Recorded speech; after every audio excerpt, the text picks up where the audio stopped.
dear Rector of Mykolas Romeris University, Professor Dr. Inga Želėnienė, dear Ieva Valeškaitė, Vice Minister of Economy and Innovation of the Republic of Lithuania, dear Dr. Vilma Popovienė, Director of the Lithuanian Social Innovation Cluster, dear guests, dear ladies and gentlemen.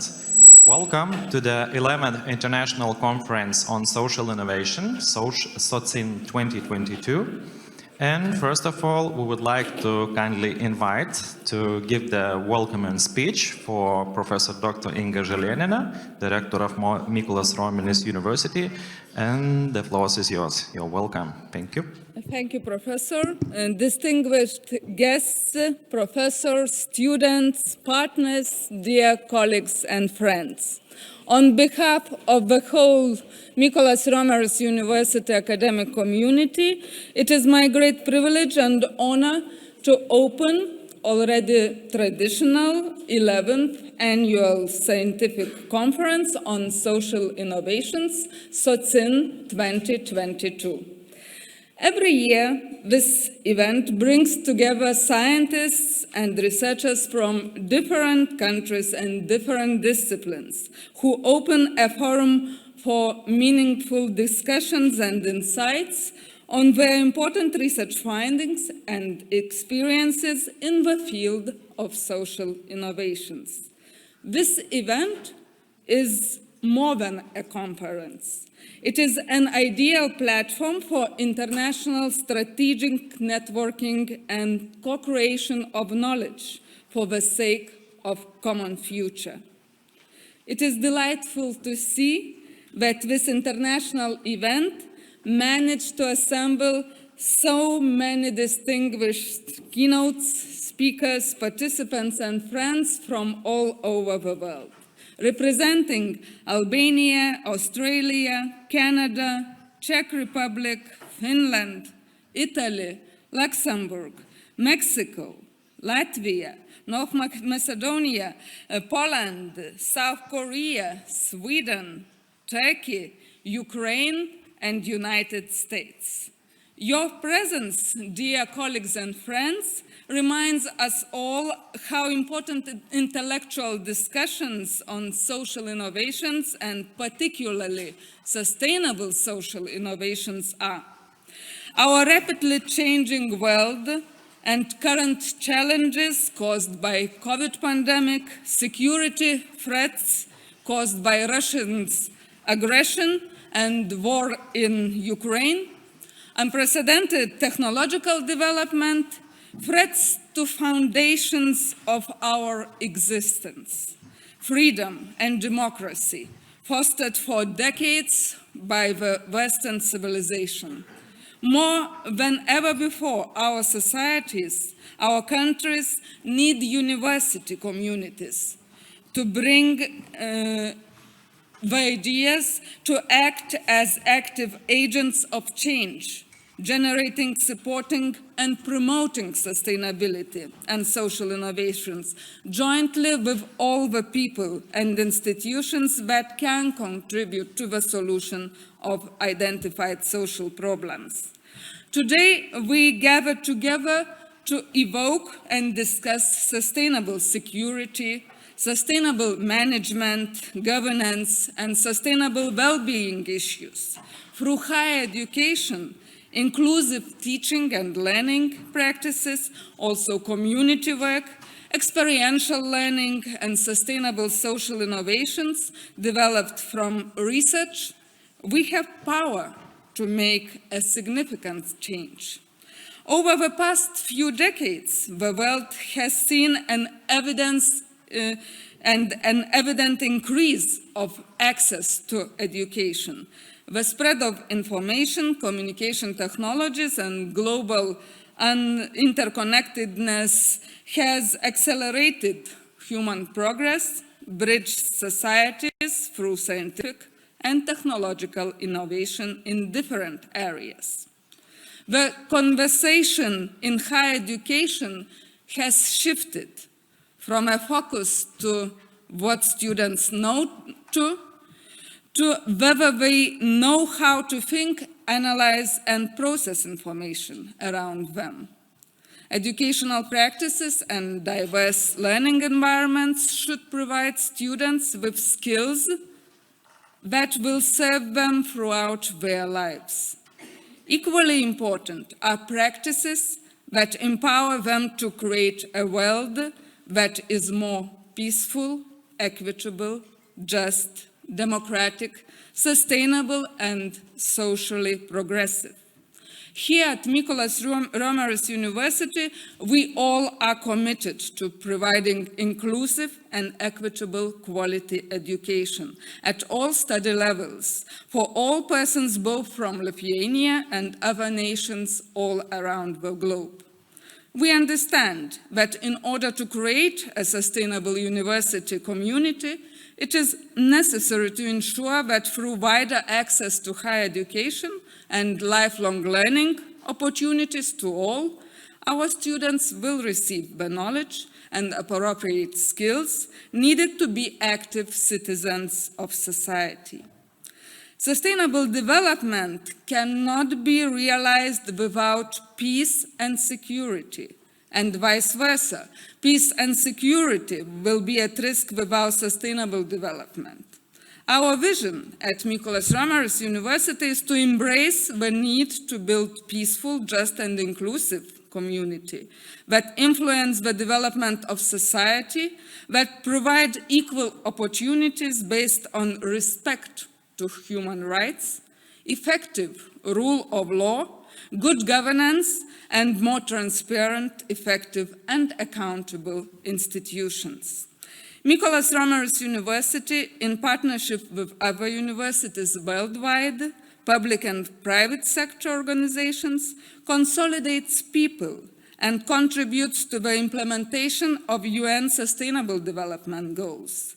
We have co-developed, agreed upon, and operate according to the 2021-2023 strategy for sustainable development, which includes important elements of studies, research, infrastructure, our daily operations, and community engagement.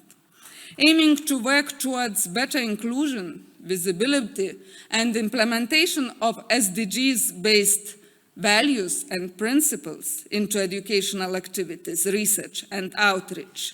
We hope that SOCIN 2022 conference will act as a forum for scholarly exchange of ideas, examination of the common grounds and bridges for social innovations and their integration with technological, natural, and other fields of science. Ending my welcome words, I would like to sincerely wish all of you to face the challenges life brings to us, to look for the most efficient, common, goal-oriented solutions, and together create resilient, peaceful, and more just societies for us and for the generations to come.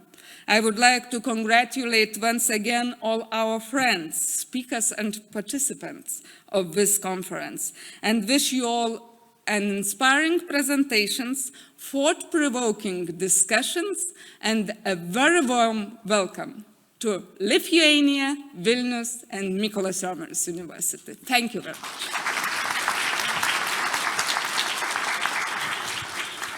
Thank you very much, dear Rector, for welcoming speech. And now we would like also kindly to invite you to give a welcoming speech for Ieva Valeškaitė, Vice Minister of Economy and Innovation Ministry of Republic of Lithuania. So, dear Vice Minister, the floor is yours. Thank you very much. Good morning, everyone.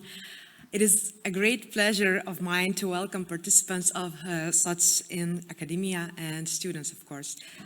No one is questioning anymore that climate crisis is just around the corner. Fundamental technological and structural transformation of our industry is therefore our strategic goal until 2050. The time has come when we do not need to choose between productive industry and environment protection. Thanks to the latest technological solutions, modern industry and environment priorities may already go hand in hand with and as a part of the Green Deal strategy, which is our commitment for the sustainable future. The world is experiencing tectonic geopolitical shifts, reinforcing the megatrends that already affect the EU. The long-term implications of Russia's military aggression against Ukraine, including energy, food, economic security, defense and geopolitics, will clearly affect Europe's path to achieving green and digital transitions. But I do believe that these challenges will not divert us from our long-term objectives. On the contrary, with the right set of policies, they can serve as a catalyst to achieve our goals. To achieve sustainability of industry in Lithuania, our actions are completely in line with the EU industrial strategy and can be defined as integration into European value chains through digitalization and circular solutions in industry. To be technologically competitive and self-sufficient, to be digital and green. Briefly, to achieve sustainable industry goals, we must focus on renewables, hydrogen, clean vehicles, low-carbon industry, and batteries. As a politician and as a responsible citizen, which I hope to be, I understand that without government support at this stage, boosting industrial transformation towards more sustainable production processes is a tremendous challenge. Therefore, to ensure the success, close cooperation between the public sector, academia, and industry is necessary. The Industry 4.0 initiative, which started in Lithuania in 2016, is becoming a traditional trend for our industry, stakeholders, and policymakers. We were the first in the Baltic states to establish the National Industry 4.0 competitiveness platform. However, we, of course, must work hard in order to maintain the leadership. Sustainability is a holistic approach that considers ecological, social, and economic dimensions, recognizing that all must be considered together to find lasting prosperity for our country, Europe, and the world. And I believe today's event and discussions will take us all a step towards this direction. Thank you very much. Thank you so much, dear Vice Minister. And now we would like to invite kindly for the welcoming speech also Dr. Vilma Popoviena, Director of the Lithuanian Social Innovation Cluster. So, dear Director, the floor is yours. You're welcome. Thank you.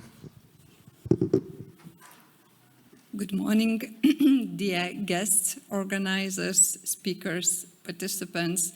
I'm very excited to be here today, and I'm very grateful for inviting me here. I would like to share with you a little bit of my story, love story to social innovations. I had been working in the governmental sector in different ministries for 15 years. And I was responsible for strategic planning and management in science and innovation field. And I was happy with that. But a few years ago, my life has changed. I was appointed by the ministry to the working group, which was discussing on how to revive and open to society the former Augustinian monastery in Vilnius Old Town Heart. And that was the question, how to bring all different actors in this space, how to bring them together. And there were a lot of different actors. There were 2 ministries, universities, schools, the church, and the community.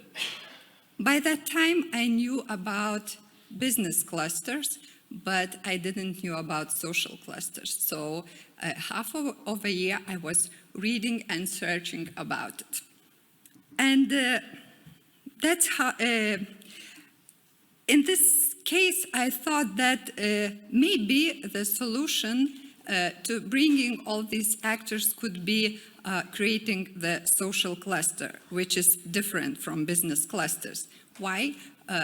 It's aimed for a wider goal, the goal for the society, and also it works on the collaboration between different organizations. That's how Lithuanian Social Innovation Cluster was born in 2020. And I fell in love with social innovations. I left my job and at the ministry, and with few more believers, we started building cluster organization from scratch here in Lithuania. Our vision was inspired by concept of smart society, or Society 5.0. And I believe strongly that concept of Industry 5.0 has to go hand in hand with concept of Society 5.0. And the core of this concept is three essential pillars: human-centric approach, integral innovations, and also sustainable social innovation ecosystem, which brings together the strongest and most active leaders and innovators of this field. I saw the huge potential and unique possibility to make systemic impact through empowering communities for co-creation, identifying social problems and challenges, and solving it themselves. Now, Lithuanian Social Innovation Cluster joins more than 20 different organizations: NGOs, social and social responsible businesses, academia, universities and colleges, and also state institutions. Mykolas Romeris University is also among our members. Our main field are education, rethinking and reviving cultural heritage, social entrepreneurship, social responsibility, and relationships built on trust and respect. This year, together with universities and colleges, we established Social Innovators Academy, which aims to grow social leaders and innovators in different regions of Lithuania. We want to bring their competences needed from creating social innovation idea to concrete solutions and results. Also, I believe that spreading knowledge and social innovation to society is a very important mission, and I'm looking forward to inspiring presentations and meaningful discussions today. So I wish you great time and collaboration at this conference. Thank you very much. So thank you so much, dear Director Vilma Popovienė. And now the continuation will be proceeding, my colleague Aurelia. You're welcome. Thank you, Tadas. Before we start the panel session, I would like to remind all of us some housekeeping rules. Our conference is being broadcasted through Zoom TV, so some of us may watch it online. And I would like to remind those who are online that you can give your questions writing in chat, and then we moderators will select questions and ask them in due time. And those who are present here today, we will have 3 presentations, then a short coffee break, then again 3 presentations and lunch. And we would like to have this rule after each presentation. 1 or maximum 2 questions are allowed because we need to keep the time management, and those questions should be short. And please keep your discussion questions for the time after all 3 presentations. And first of all, we would like to kindly invite the first keynote speaker. This is Dr. Fernando Leon Garcia, and I would like kindly shortly to represent his biography. And Dr. Fernando Leon Garcia is a president of International Association of University, president for 2021-2024.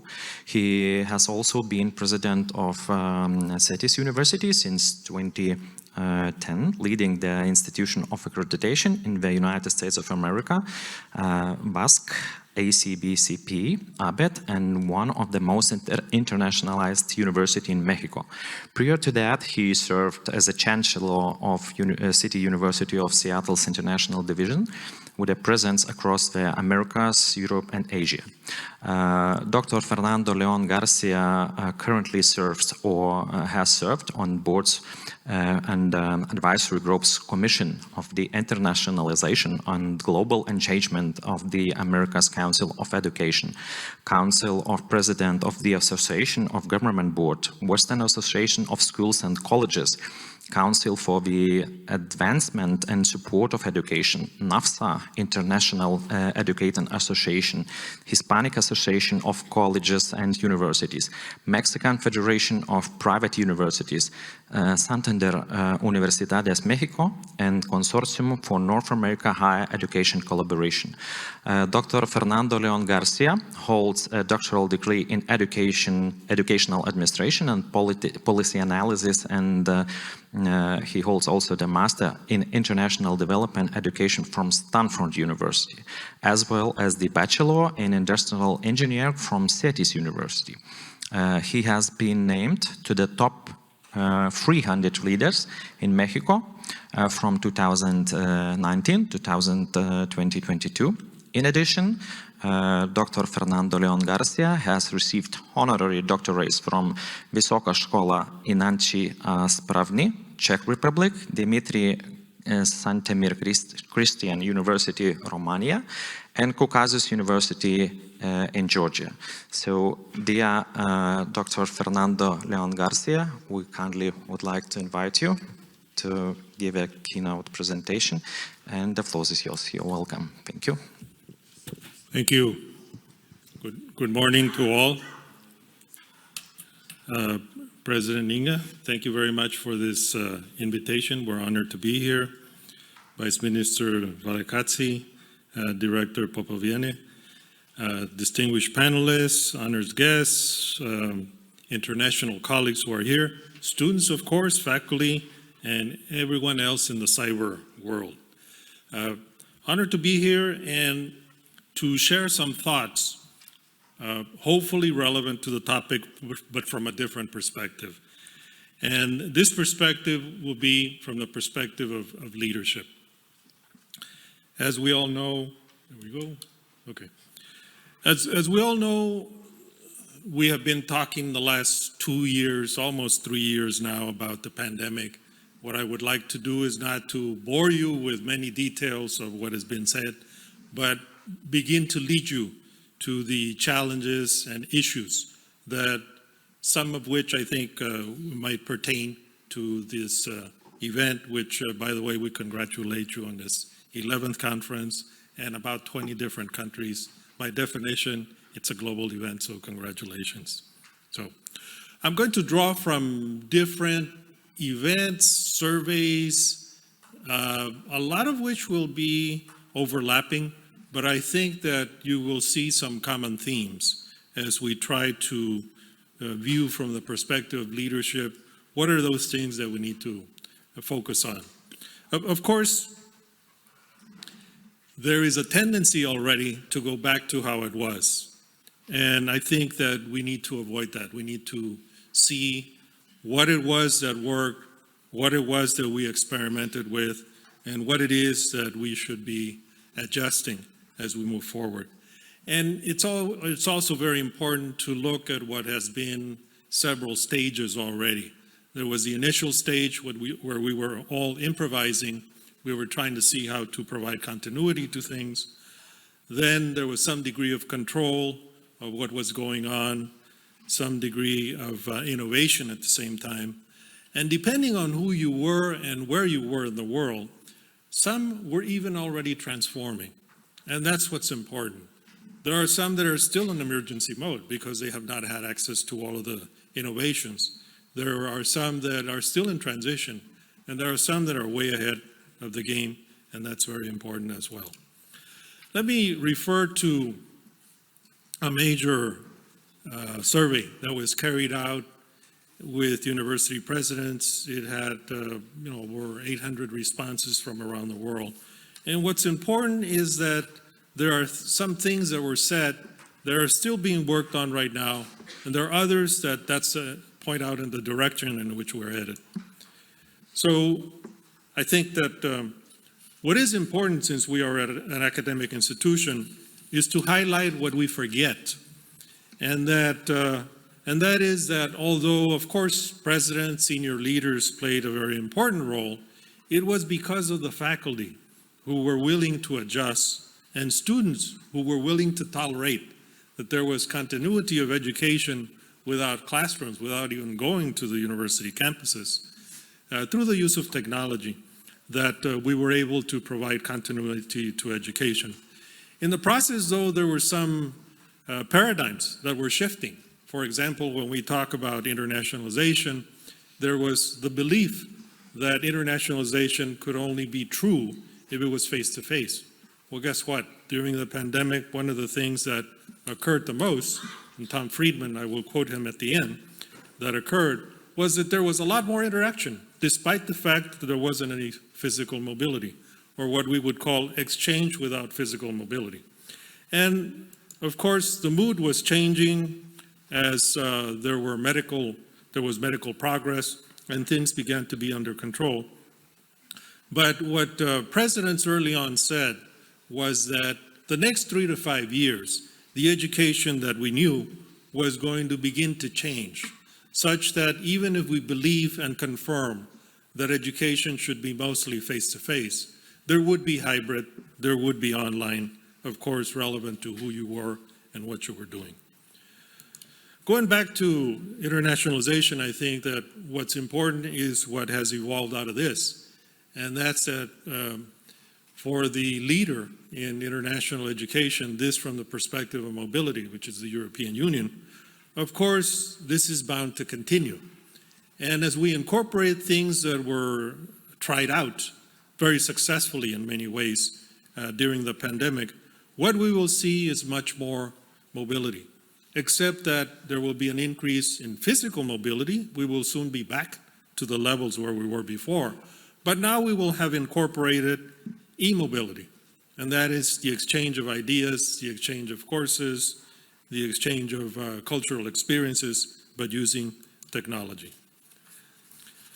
Last summer at the IAUP, we held the triennial conference, and I think that it's important to reflect on some of the concepts there that were shared by different leaders. This involved over 80 speakers, more than 50 countries, multiple participants, and mind you, this was of course virtual because we were not yet back to full force as we are now in different settings. Number one is that we need to embrace the concept of nimbility, in particular in higher education. And nimbility refers to acting quickly, responsibly, and in a relevant manner. We need to exercise bifocal leadership, and that means look not only at short-term and quick fix, but at the long term. We also need to begin to change, and US students would be very relevant to this, and that's that we need to make sure that we are more focused on skills, relevance to workplace, that we're more intercultural and international, that we acknowledge that henceforth those students who incorporate into the work environment will of course change jobs, and that accordingly we need to again embrace the notion of the much espoused lifelong learning, and that we need to be more individualized also. What can we tell students in terms of student mental health and student success? These were things that were on the table before the pandemic, but now we need to make sure that these are embedded into what a university does. We need to make sure that we identify and nurture talent. And of course, President Inga mentioned inclusion and innovation. It's very important here. The theme of the conference, social innovation, and that relates to how the university is linked to the community. And then other things also is that during the pandemic, what we begin to see was more empathy, more solidarity, more flexibility and tolerance of what we were doing, but at the same time, more taking advantage of opportunities. And as educational institution and as leaders, we need to make sure that whatever it is that we do in the post-pandemic era, that we are mindful of what is the mission of the institution, that we are always focused on quality, that we mind the operational and financial sustainability, and that we are strategic as such. Inside higher education has been polling or having different surveys of university presidents. And as we were following their different surveys, of course, the mood was changing. Initially, they said they didn't know what was going to happen. Many said they were going to close. Many did close. But as we were progressing from emergency transition and now transformation, the mood is changing, and leaders are a little bit more positive in terms of what we need to do on a go-forward basis. More recently, the Chronicle of Higher Education also shared their results. And what you can see is that there's not only a more positive mood, but there's also an attitude of we can do this. We have managed to survive the pandemic and that we can move forward. And some common denominators in terms of challenges involve, of course, teaching and learning, public-private partnerships, again, the issue of inclusion, diversity, equity, innovation, value and relevance in what we do, the student experience, and of course, research, all of which will be touched upon during this event. Also, IAU, International Association of Universities, carried out several surveys. The more recent one led to the following, and that was that what you have found during the pandemic and as we're moving towards post-pandemic, despite all of this, there has been enhanced transversal collaboration across institutions. There have been extraordinary measures placed to support students in need. Now, mind you, what we have to see is what we were doing as something that we thought was emergency, but it could be that this is part of the new norm. There has been increase in collaboration despite the pandemic. There has been an increase in the quality of research collaboration, and there have been increases in domestic student enrollments. We were all complaining about not having sufficient international enrollments. Well, guess what? There are a lot of domestic enrollments. As we begin to look at the pandemic, it's important to reflect on what some leaders point out. There are two institutions in the U.S. that everybody points out to. One that you probably have never heard of, it's Southern New Hampshire University. It's an institution that had 3,000 students and now has 180,000 students. And their leader is Paul LeBlanc. And we look closely at what he says. And here are some of the things that we would share with you in terms of the challenges and opportunities. We need to move from what we think is the right curriculum and governance models and processes to programs that are more aligned to jobs, programs that are more relevant to desired skills, programs that are more modular in how they are structured, and more granular in the content in which they are offered, stackable in the sense that the definition henceforth in the post-pandemic era, we might want to insist on the degree, but it's going to be a combination of different modular certifications and aspects that build the portfolio of students. More recently, we heard from Deloitte and International Finance Corporation, that's a branch of the World Bank, talk about how we are moving towards a more learner-centric approach, of course, more online learning, employer collaboration, enrollment competition, student looked at as a customer from the perspective of the service and support that we need to provide, micro-credentialing in the sense of dissecting what we call today as a degree, data as an asset so that we have some sense not only of what is not working, but also what could be in the sense of student success and competency-based education. So all of this leads us to the post-pandemic era. And as we look at the post-pandemic era, we are definitely moving from what we have called a university to a global multiversity. Why would that be the case? On the one hand, what we have found is that universities on a go-forward basis will have a more diverse set of constituents to serve. If we were accustomed to 18 to 24 only, Now there's a growing working adult population and others who have stopped studying, resume after they work, and there are also senior learners as such that we need to begin to talk about cradle to grave in terms of learning.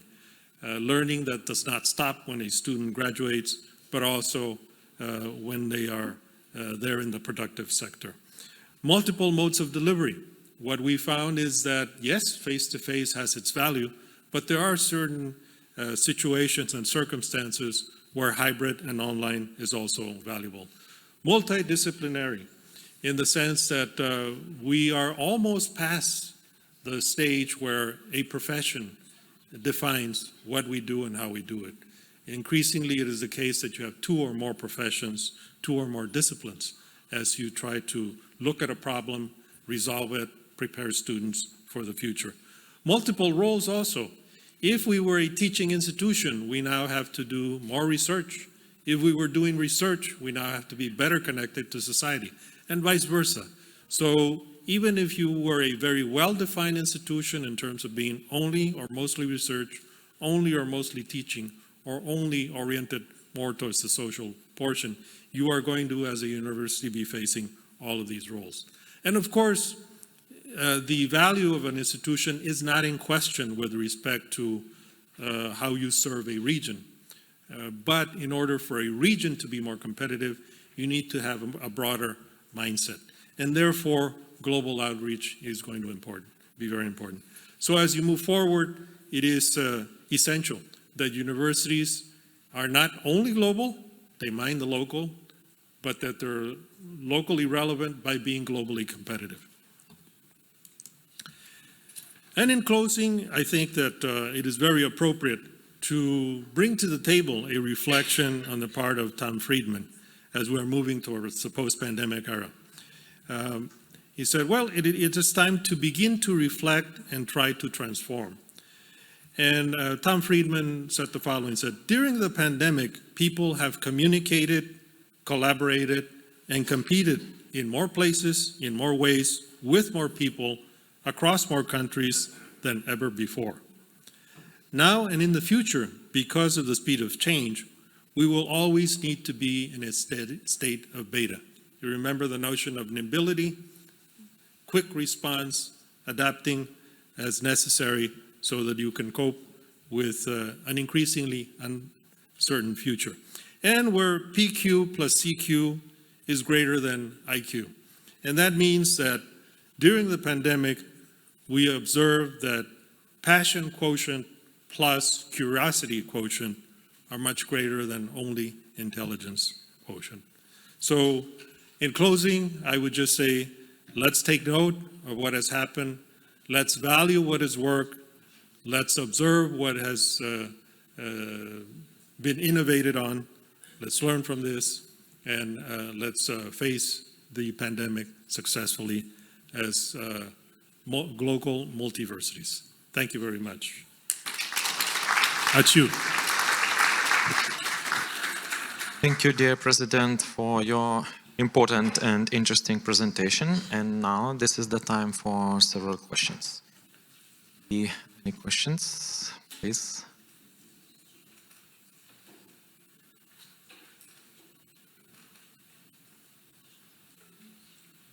Okay, if we have no questions, I would like to give my turn for my colleague. Yeah. So I would like to remind the audience that we will have a discussion panel after all three presentations. So please keep your questions until then, if they are longer than a short one. And I would like to present the second speaker, Dr. Julia Torabian from University of Luxembourg. Dr. Torabian is the deputy team leader in the European Horizon 2020 project pioneering policies and practices in tackling educational inequalities. She is a senior expert in international development, such as education planning, policy and gender equality, with 25 years of experience across Southeast, Central, West Asia, as well as Western Eastern Africa, Western and Eastern Europe, and a professor in ethics and sustainability and sociology. Professor Juliet Torabian managed international and European multi-stakeholder projects, advised ministries of education on national strategic planning and policy making, delivered capacity building workshops, drafted toolkits, and trained teachers and education experts in these regions in order to ensure equity, equality, quality, access, and right to education. She is also a board member of several academic journals and associations. So with pleasure, I give the floor to Dr. Julia Torabian from University of Luxembourg.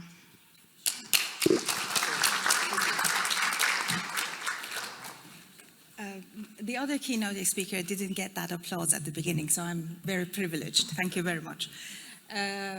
Good morning, everyone. A special thanks to my good friend, whose family name I only recently, just today, learned, because I always call her Igna. So thank you very much for inviting me and having me, esteemed colleagues from the government of Lithuania and academia, students and international friends here. How many students do we have here? Could you raise your hands? Wow. Okay. So I mean, that's okay. Yes, we are all. We are all. We are all. I assure you.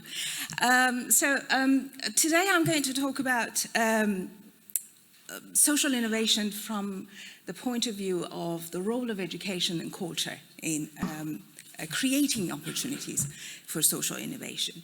I cannot help it because I'm a sociologist, an educationist, and a practitioner. So bringing these three parts of my identity together, I think it's just inevitable that I approach social innovation from the angle of the importance and the role of culture and education. It is going to be a little bit interactive with me, so I wouldn't let you sleep through my speech, hopefully. As you see, I have created this concept, which is called rare consumption. I'm going to talk to you about what it means and what are the dimensions of this rare consumption. Basically, it is about shifting values away from consumerism.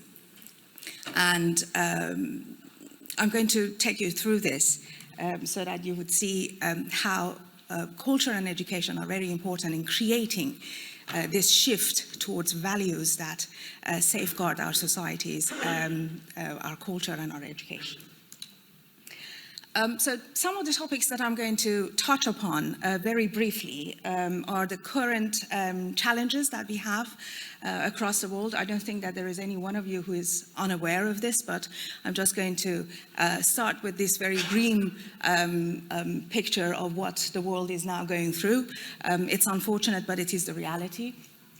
Why we need a shift of our values, what is rare consumption, and what is the role of education and culture in this. So this is the whole, all the themes that I'm going to talk about. So global challenges. I think everyone is familiar with all of these. Climate change. Everyone is talking about that. And the urgency of changing the way we practice, changing our policies, creating laws in order to be able to implement mechanisms and strategies to counter climate change. We have a digital divide, which was in fact, we didn't pay attention to it, but it was during COVID that we came to understand that there is a digital divide that is affecting our students, that is affecting our populations across the world. Just by a raise of hand, how many of you, I know that you did a perfect job, beautiful job of shifting to digital learning and teaching immediately when the COVID hit. So that was a very nice move that you took. But how many of you students actually had access to internet and you had a laptop? at home to continue your studies? All of you? Okay. If I ask the same question in an African country, you can imagine that not many hands would be up. Okay. In Switzerland, where I teach, I had some of my students who didn't have laptops, personal laptops. There is also the issue of digital illiteracy sometimes, that contrary to you young students, many of us faculty members do not have enough digital literacy, and it was difficult for us to, move towards this digital learning and teaching. And then everyone was also in panic in providing education and, not disrupting the education. But then we woke up to this digital divide, which was till then somehow, under the carpet. No one was really paying attention to it. And that digital divide creates inequalities in capacities and in skills. We also have inequality in economic terms, as you know. Even during COVID, many rich people got richer and poor people got poorer. So we are now facing a situation, a social situation across the world, where we have a few, very rich people and what we call bottom billion of people not having access to employment, of people not having access to education, health, and many other things. We also have as you can see, the plastic problem, so new continents creating in our oceans with all the plastic that we are throwing out without recycling, and even that recycling is now being questioned from sustainable development planners. Deforestation,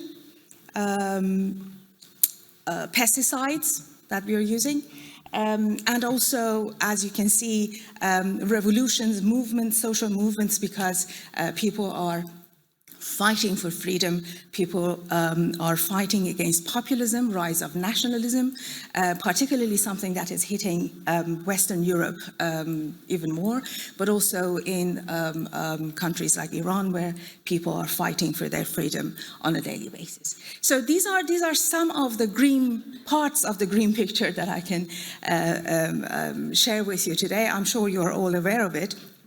But these are the global challenges. So the question is, how did we arrive here? What happened? Why are we here? There should be some reasons. Just didn't arrive as a package from the sky. There is no stork that just, put this package in front of us suddenly and said, here you go, this is something that we have created, humans have created. But how? So there is this idea of neoliberalism that everyone in academia particularly is very much familiar with. I'm going to avoid using that word because you don't really see any person standing in front of you and saying, I'm a neoliberal. You see capitalists, you see socialists, you see communists, you see whatever other forms of political and economic, let's say, tags, but not really neoliberalism. So it's more of a blurry, it is real, but a blurry topic that we discuss in academia. So instead I have chosen the word, the Trojan horse of happy capitalism. This is one of the reasons, not all, of the reasons why we are facing all these global challenges. So why? How? One of the things is the indicators that we had for the past 50 years. GDP, you're familiar with it, yes? Students, what does it stand for? GDP? Gross? Thank you. Domestic production. So that was something that we were told 50 years ago, 60 years ago, particularly by international organizations such as World Bank, for example, or IMF, applauding the progress of countries, particularly, for example, in Southeast Asia, or the Asian tigers. Wow, look at them. They are producing more, so they are advancing. That's very good. Look at them, learn from them. Did the GDP say anything about the natural resources that were used or abused in those countries in order to create more production? Did they talk about the human resources that were used or abused? Children who had to work, forced labor that was used in order to create more and more, produce more and more. Did they talk about the saturation that would inevitably going to happen? No. Today, or at least, like a few years ago, 2018, suddenly World Bank also woke up to the fact, and it is written in one of their reports, oh, sorry, GDP is not a good indicator.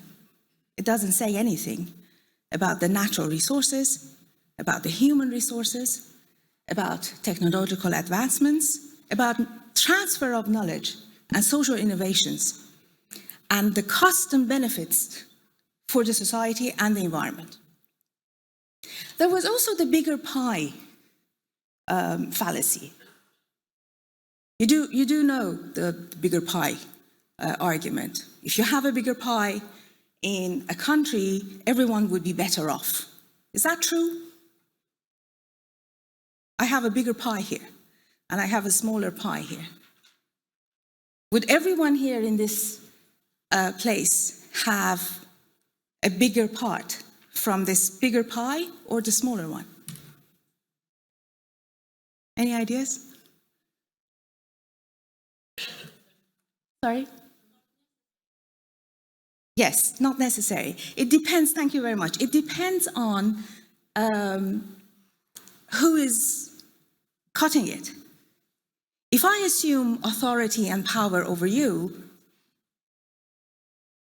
I can take, I don't know, a big chunk of the bigger pie for myself, corruption, lack of transparency, and give you, say, okay, this is the remaining part, I'm going to now divide it, while for the, with the smaller one, I can be inviting participation democratically, and I can be dividing it into equal pieces for everyone. So it really depends on power relations and transparency, anti-corruption, and good governance.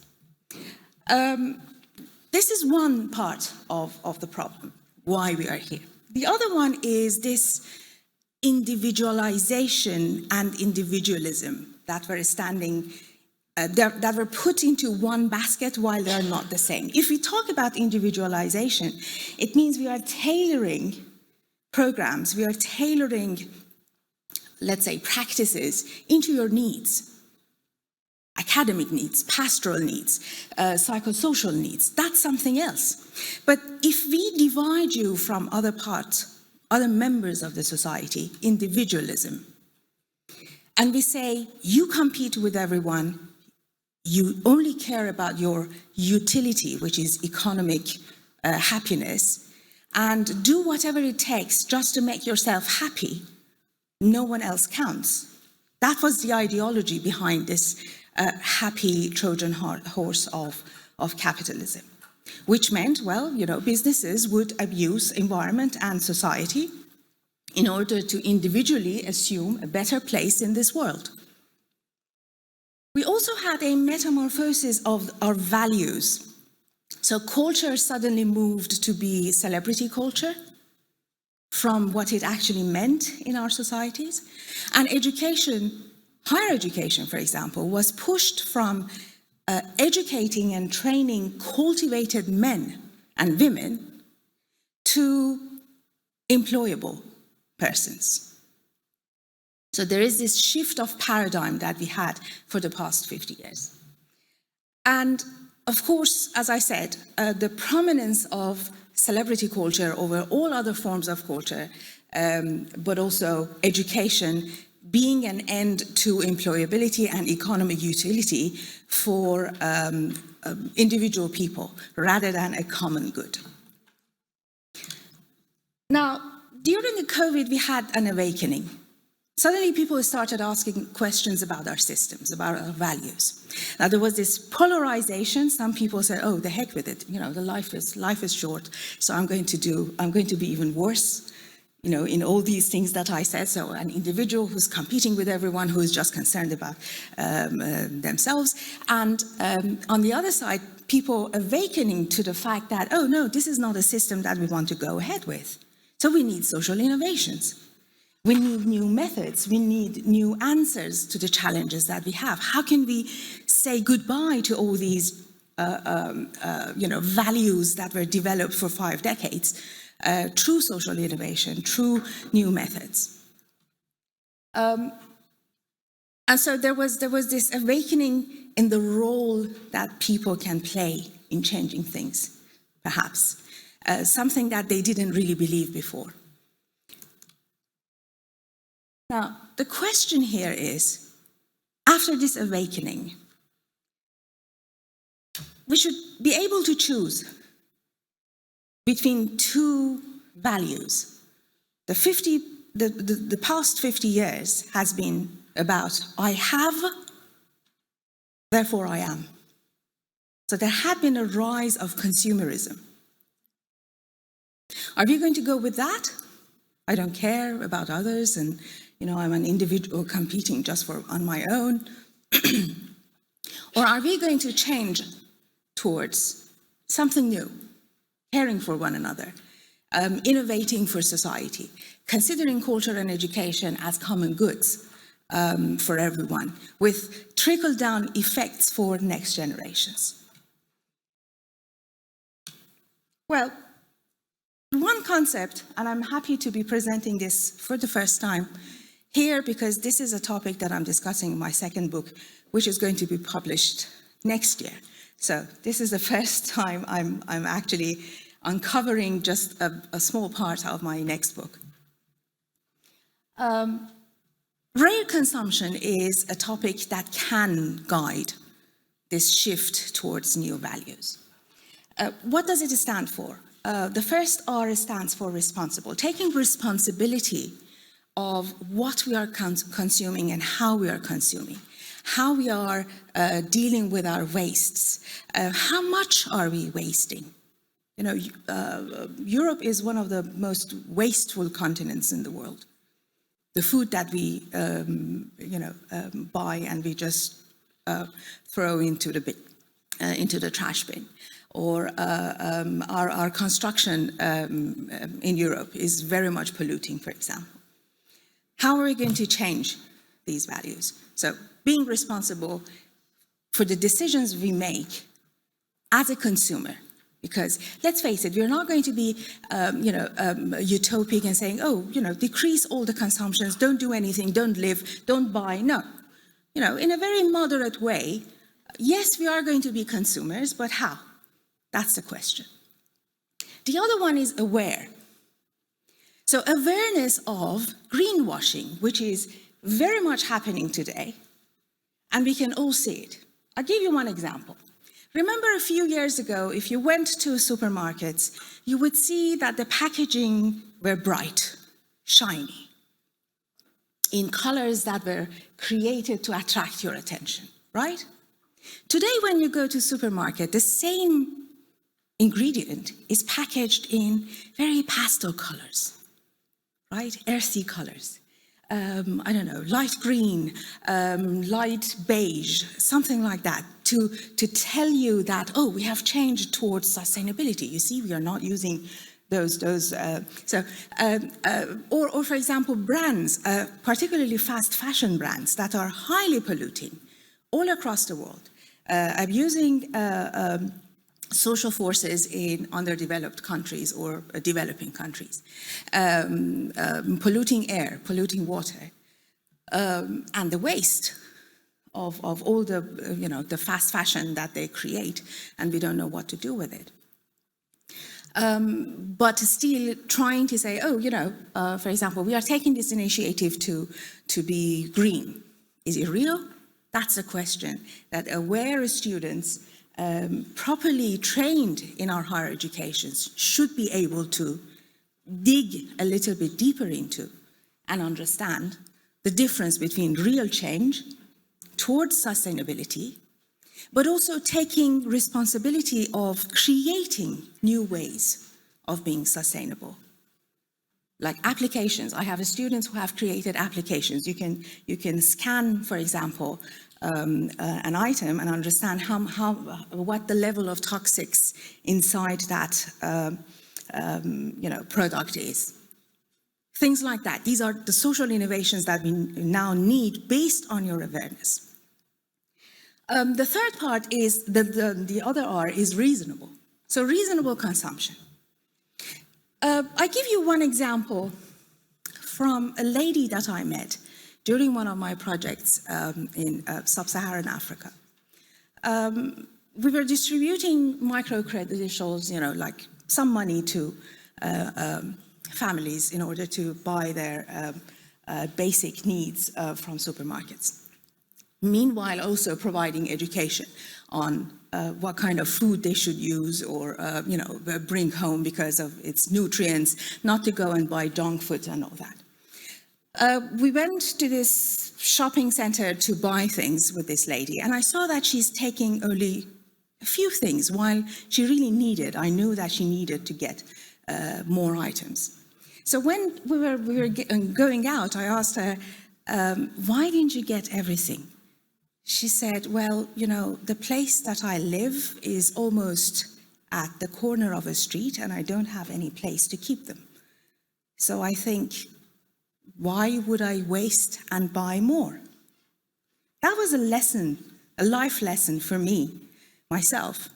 When we go to supermarkets with our trolleys, feeling things in, without noticing how much space do I have to keep all these things?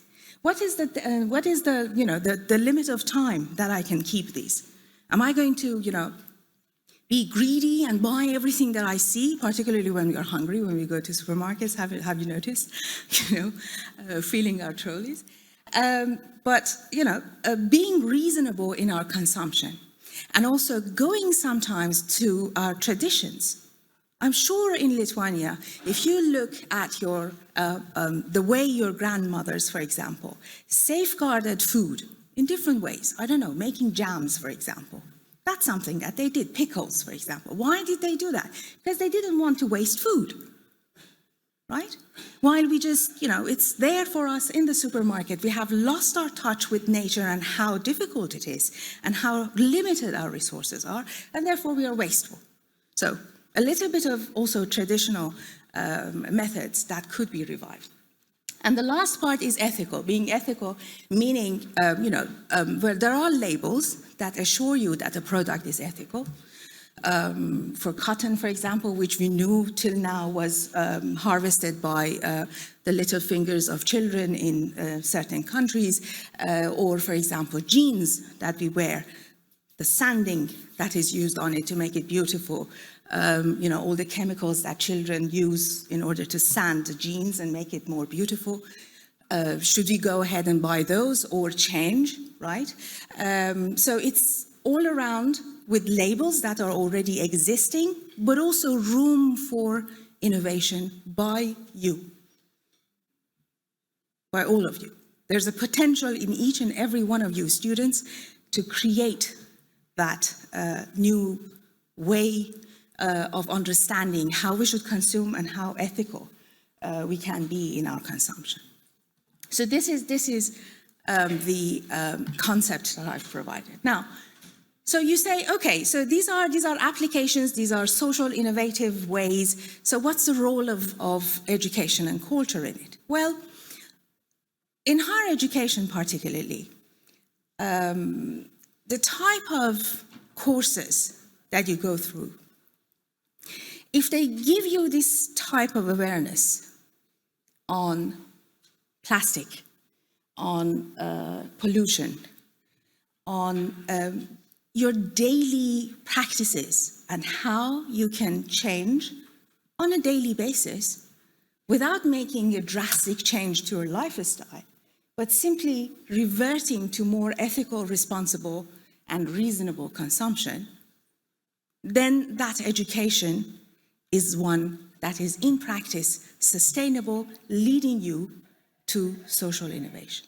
It happens, I mean, the role of culture and education happen both at the global level and local level, connecting you to other ways of being and becoming, connecting you to other ways of sustainability, connecting you to seeing the world from the eyes of other people and creating a basis of knowledge, not information, because you're bombarded by information, but the role of higher education is to tell you why, how, where, and what that information is. No one tells you this is the age of knowledge. Everyone says this is the age of information. Information doesn't serve anything.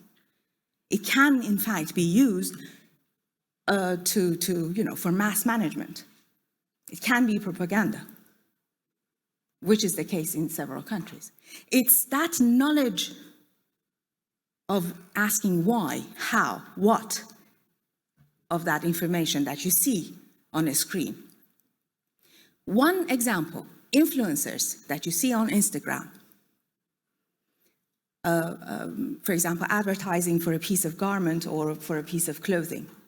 How aware are they of child abuse that has gone into fabricating that piece of garment?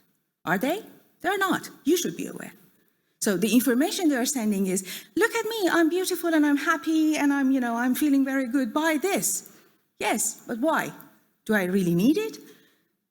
Is it ethical? Am I being responsible?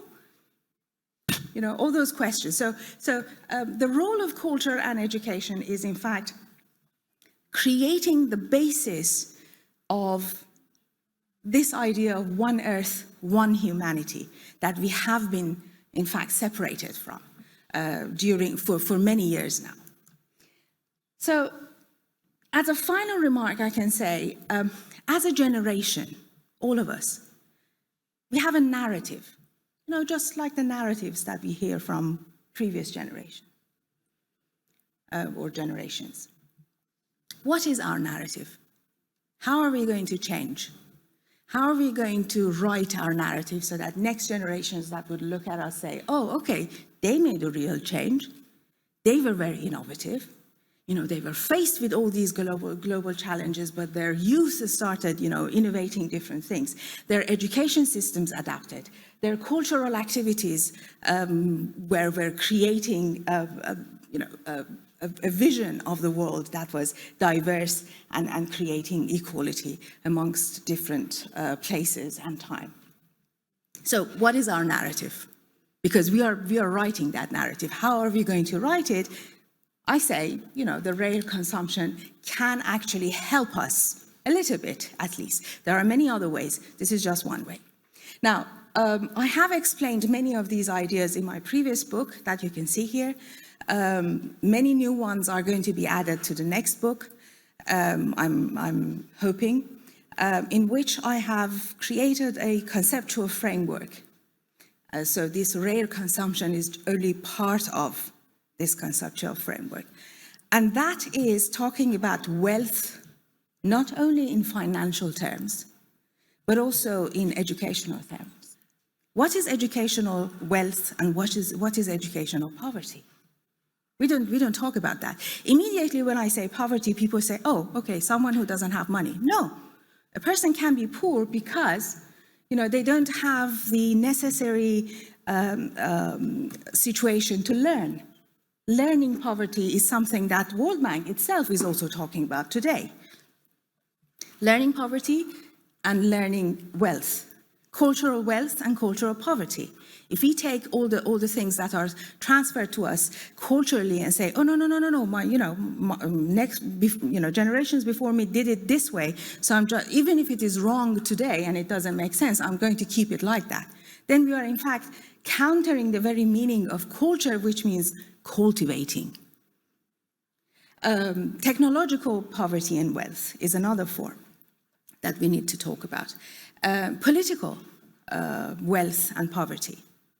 To what extent do we participate in political decisions? To what extent do our institutions allow the voices of everyone? Or is it a top-down management where we have no voice? So that's, you know, we can understand it in a conceptual framework of poverty and wealth. So I hope that this talk has given you enough food for thought, and I'd be happy to answer some of your questions. As I said, I've explained many of these ideas in my book, but also in the next one. And happy to be here. This is my email. You can contact me with any questions that you have or any programs or projects. I'd be happy to connect you with my own students and also to continue collaborating with university. Thank you very much for your time and attention.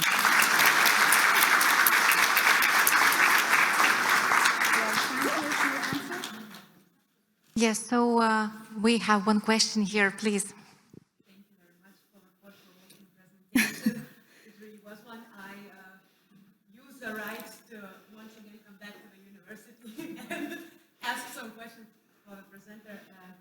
I wanted to ask you, do you think that your concept of rare intrinsically opposes capitalism? Because from what we were speaking before about the changes that COVID-19 has brought us, all the deliverables that got us through COVID, internet, online shopping, for example, internet that has kept us learning and working, online shopping that made us, you know, that let us have food on our tables, and of course vaccines, most of all. Of course.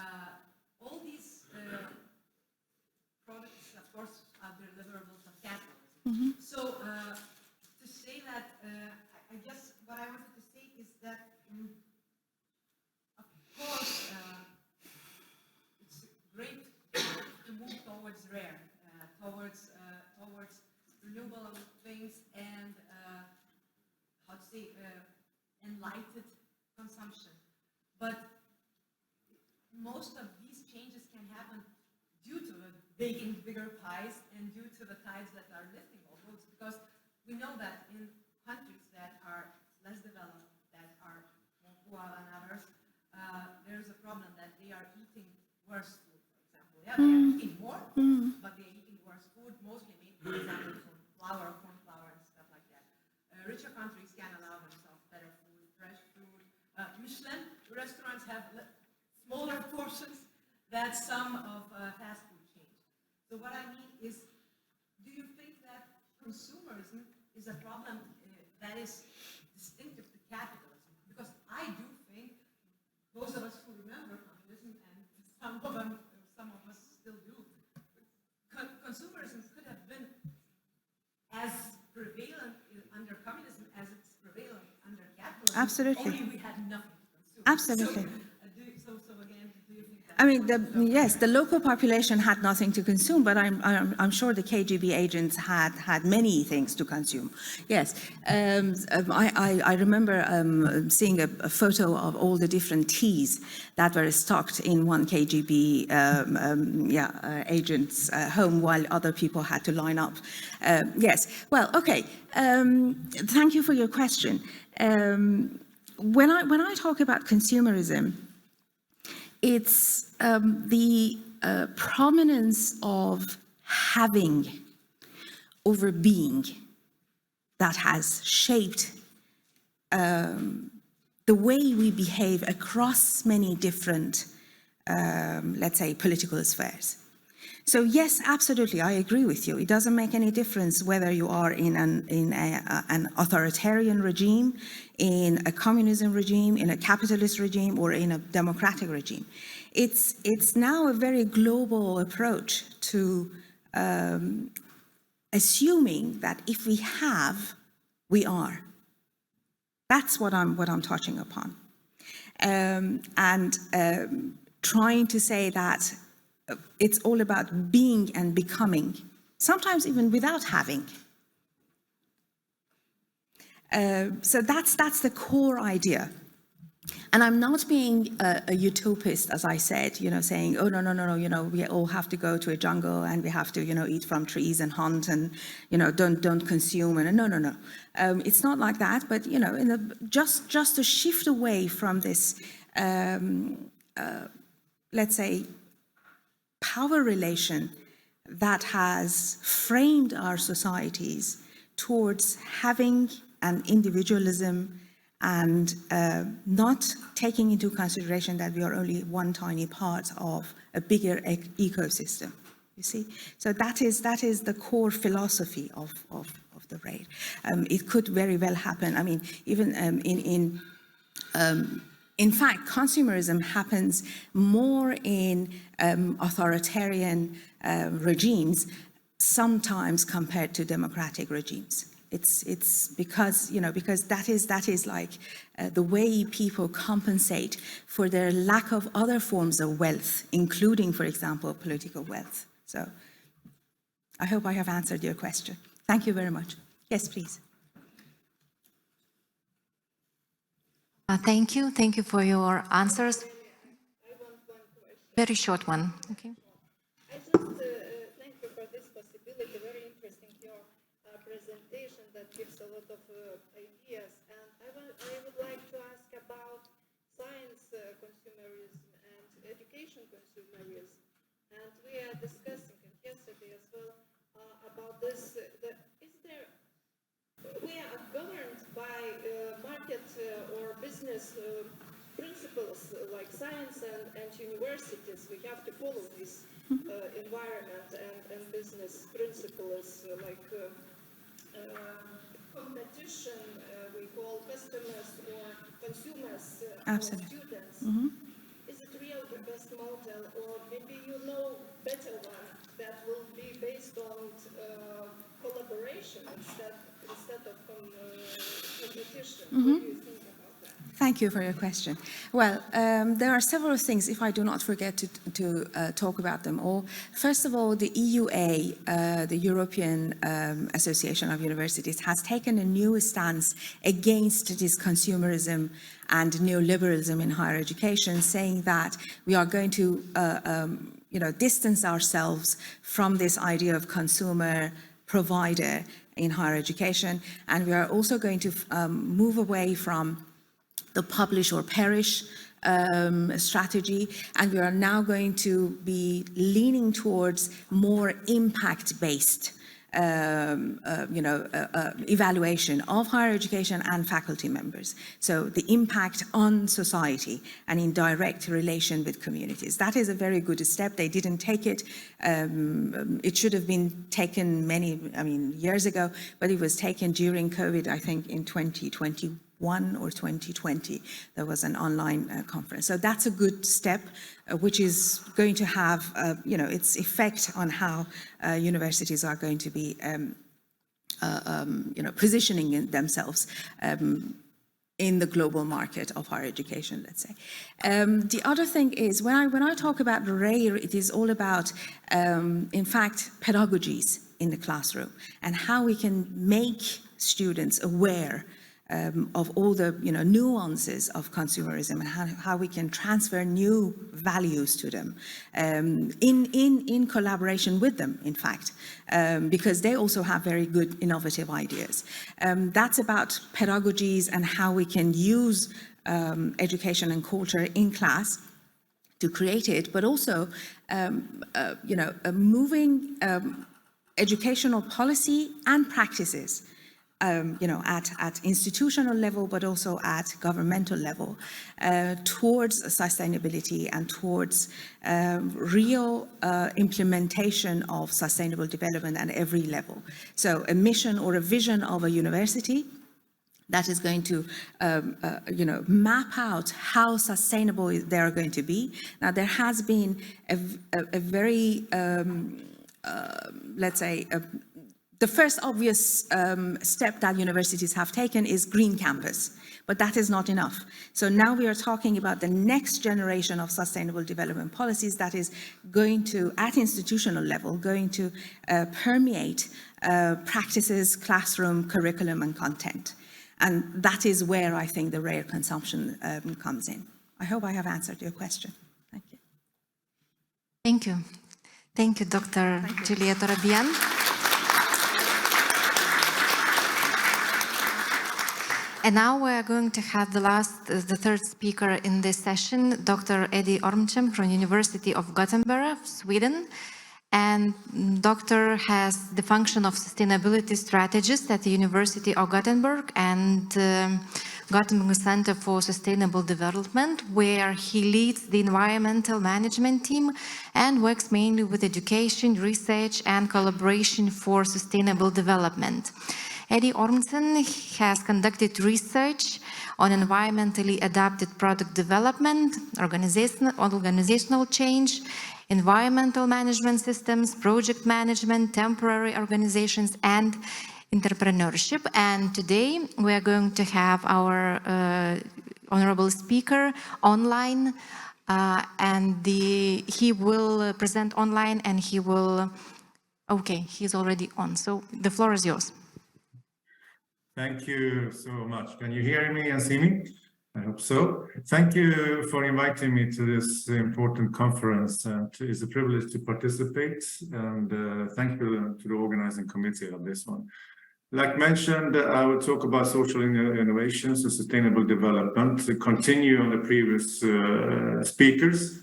Discussion, mainly food for thoughts, what is needed, what are the challenges, some dilemmas, possibilities. And I will talk about experience from Sweden, and particularly from my University of Gothenburg, who is actually moving towards this becoming a sustainable university, having a vision and strategic documents and a governance structure for that, not only working with green campuses. So I will talk about this social innovations, which is driven by social benefits rather than financial profits, and starting with putting that in the EU context. I think, yes, moving. The social economy, the future for Europe, it is stated. And the Europe Commission's action plan for the social economy was launched in 2021. And putting highlight, the purpose is to strengthen the social innovation, to support development of the social economy, and to promote its transformed social and economic power. The time frame is 2021 to 2030, and the EU Commission and the member states, the countries are part of this, and the follow-up will do with milestones and follow-up evaluation. And also the focus here is very strong on job creation. And I will come back to that to widen this talk about, because there are some, this is from the forum in Strasbourg, stakeholders from different parts gathered together to discuss the social economy, which is giving a boost now from the European point of view. And the action plan is focusing on the concept of social economy. I will give you some definitions on that, which could be interesting to discuss. To create better conditions for the social economy, not least about financing social innovation, that's a crucial thing. Create new development opportunities for units within the social economy, and greater recognition of the social economy and its potential. Here behind this, we can highlight different networks that are drivers to this initiative. REEF, the European Network of Cities and Regions for the Social Economy. CICOP, the European Confederation of Industrial and Service Cooperatives. It's one way of form to use the cooperation to work with social innovations. EDISES, which is specialized in supporting the development of the social economy, social entrepreneurship, and social innovation. And I think if you're interested for the purpose of the conference, I think it's good to be in touch with these networks. But also the connection to fostering entrepreneurship education, which was mentioned here before. So this is a guide from EU, fostering EE education. There were 5 key topics. Develop the competence of leaders and teachers is crucial. Encourage cooperation of EE stakeholders about policies and curricula. Communicate what EE is and what benefit it brings. A measurement and compare EE practice and impact in pan-European research. Share EE knowledge and experience to enhance teaching and learning. And this is what was mentioned previously, very important. And here I think we in the higher education institutions have an important role to play. So entrepreneurship education essentially is about problem solving and the 4 C's: communication, collaboration, creativity, and critical thinking.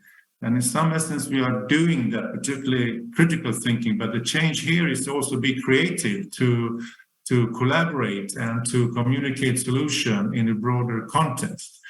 So that's a big challenge for teachers in higher education institutions. A few weeks ago, I was on the Social Business Day in Sweden, which is a major conference we have on social innovation. And just to give you some highlights for that, the social finance, like I mentioned, is very strong in focus. According to European Social Enterprise Monitor, 88% of social companies want to grow, upscale, but 52% say that access to capital is the biggest obstacle. And here we need some kind of what you call innovation on how to deal with finance in the social business sector.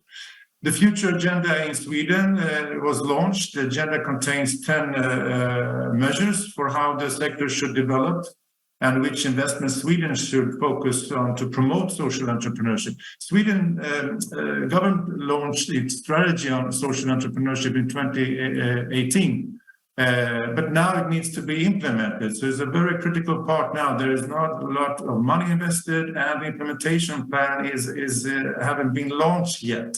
We have a new government on board this week, so we will see what will happen in this. But in some sense, the EU level is more driving force than Sweden on a national level, which is not so promising. And then the agenda is focusing on financing, need and demand, strengthening business and advisory skills, clarify and measure the effects, develop knowledge and meeting places, collaboration places for different stakeholders. And this was launched by the Social Entrepreneurship in Sweden. And also a handbook was launched, the new pathways to innovate welfare solutions, with a focus on creating sustainable cooperation structures. I think, like talking about ecosystems to collaboration to enhance that. And it was launched by the Swedish Municipality and Regions Association, who are a very strong stakeholder in social innovations. Social entrepreneurship, this is one definition, the social responsibility, focusing on achieving social or environmental results, which usually take precedence over profit maximization. The innovation, for example, through new organization forms, processes, but also ways of thinking. I think we heard here already, like a discussion on GDP, creating books, narrative, that sort of innovation is also important. The market orientation to promote the spread of social innovation to reach a wider audience and influence. And we talk, this is discussed, I know, in research and between stakeholders, but if you have that in mind, then you can see how the models for business innovations and social entrepreneurship could be merged. I will come back to that, how we work in our university. This is another definition from Kelvin Saring, who wrote this Swedish book on ecosystem of entrepreneurship. The main purpose of driving force behind social innovation and entrepreneurship is social change rather than profit motive. Social innovations lead to increased welfare, quality of life, and improved networks. Social innovations are system changing. They are change perceptions, behaviors, structures, and lead to profound societal challenges. So a little bit about social innovations and sustainable development at my own university, University of Gothenburg. I believe, I hope you all know where Sweden is, and Gothenburg is on the west coast. A little bit about our university. We have 8 faculties, 38 departments. We don't have veterinary school, engineering school, but otherwise we have a broad variety. And main part of the innovation is coming from the Sahlgrenska Academy, the medical school, the Faculty of Science, and the business school, School of Business, Economics, and Law.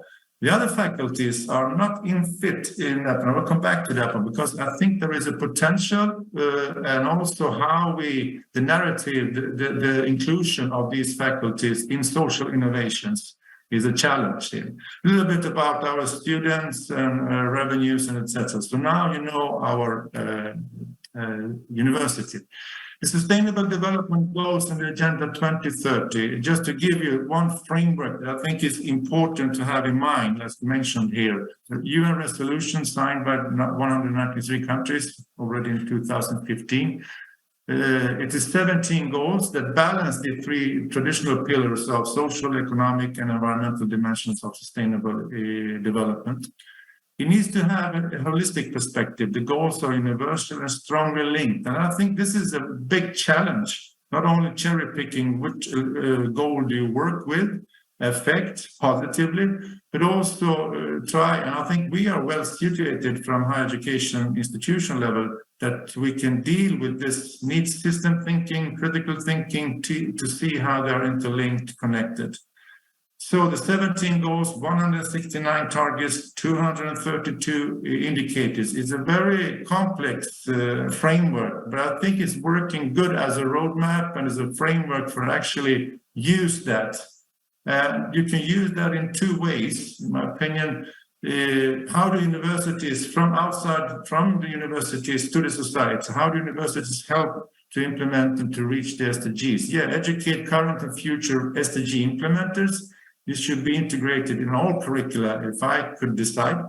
Create knowledge and innovations of relevance for the SDGs and develop and demonstrate solutions in cooperation with society. And I think social innovations are in particular important here because some of the goals, many of them are more focusing on social innovations. But also not forgetting that how do the SDGs help or support universities to promote education and sustainable development, provide a framework for the definition of responsible university, which was mentioned. I think now we can see, do we contribute to the SDGs and Agenda 2030?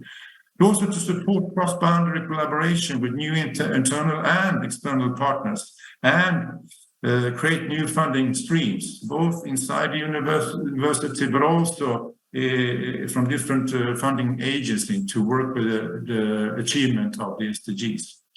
So at our university, a little bit about entrepreneurship at our university. We have two programs for entrepreneurship, Sahlgrenska Academy, Medical School, and School of Business, Economics and Law. And we also have a PhD program in innovation and entrepreneurship. And then we have 40 research centers, not specifically focused on innovations, more maybe on multi and transdisciplinarity, which is a key part in working with SDGs, but also innovation. It could be green innovation and it could be social innovation as well. Two projects that I will mention, YouGov Challenges and the Agera project. I will start with the YouGov Challenges, which was an initiative that we launched 2016. At the same time, the SDGs were launched, 30 million euros invested in 6 multidisciplinary research centers. The HCAP, Center for Aging and Health, CARE, the Center for Antibiotic Resistance Research, the Center for Critical Heritage Studies. CECAR is the Center for Collective Action Research, particularly focusing on climate impact. FRAM is the Center for Future Chemical Risk Assessment and Management Strategies, and then SWEMARK, the Marine Mariculture Research Centers. And these have been running now, evaluated, and on good results. And you see that you can frame the questions are not directly connected to the SDGs, but you can have it on the grand challenges that we have in society. The thing here, the challenge that we have at university, that we have a policy for centers. Now they should be running on their own. So even if they are successful, they can't continue from the governance point of view of the university, which could mean that some of them, even if they are very positive in the outcome and results, they can't continue. And this is a challenge that we have to deal with. We also have the Agera project, which we have running. I was running project management for this. 8 universities working with the Sustainable Development Goal and the Agenda 2030 as a framework. And there is reports, and I can share this with you. But one thing that we did here, we developed the SDG Impact Assessment tool to better understand the need for collaboration, to see how the SDGs are interlinked. So you see what positive impact you have on the SDGs, but also you're forced to look on the negative impact. And maybe where you need more knowledge, meaning you have to collaborate with other stakeholders. It's a free online tool, so be happy if you can use it and see how you can use it. We use it in our own assessment on entrepreneurship innovation. I will come to that one. Because we have a grants and innovation office, which support mainly to researchers, but also to teachers to do innovation and utilization.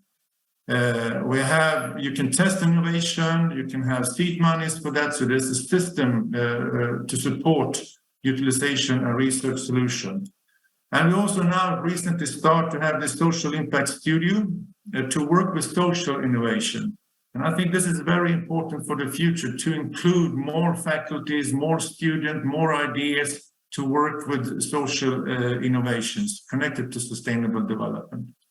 We also have Geo Ventures, which is a holding company run by the government, but connected to our university to strengthen the collaboration between our university and the regional industries. And they have initiated world-class incubation and funding and expertise primarily in life science and tech. And now they're trying to work more with sustainable development. So striving for sustainable future is for them now given, but it's also using the sustainability as a tool that they can really make a difference. 87% of their companies contribute to reaching the SDGs, and many of them work with social innovation and green tech. So from this is something that I would like to share. They are trying to shift now from a strategic point of view, from more traditional investing, focusing pure on profit consideration, through responsible investment, when you exclude negative investment in tobacco or weapon or something like that, through sustainable investing, and then to impact investing. So you can see measurable positive impact, selecting companies that solve a priority of social and environmental problem connected to the SDGs. And they are, for instance, using the SDG impact assessment tool among different tools to evaluate the impact and the impact done by the companies that they will invest in. And I show you small here, it's the Swedish, but just one point I would like to make, that Sahlgrenska Academy and the business school, 3 faculties are the one who are supporting the most ideas to the Geo Ventures. But when it comes to the faculty of performing arts, humanities, social science, and education faculty, there are very low ideas coming from these faculties. And I was thinking, well, how can one enhance that?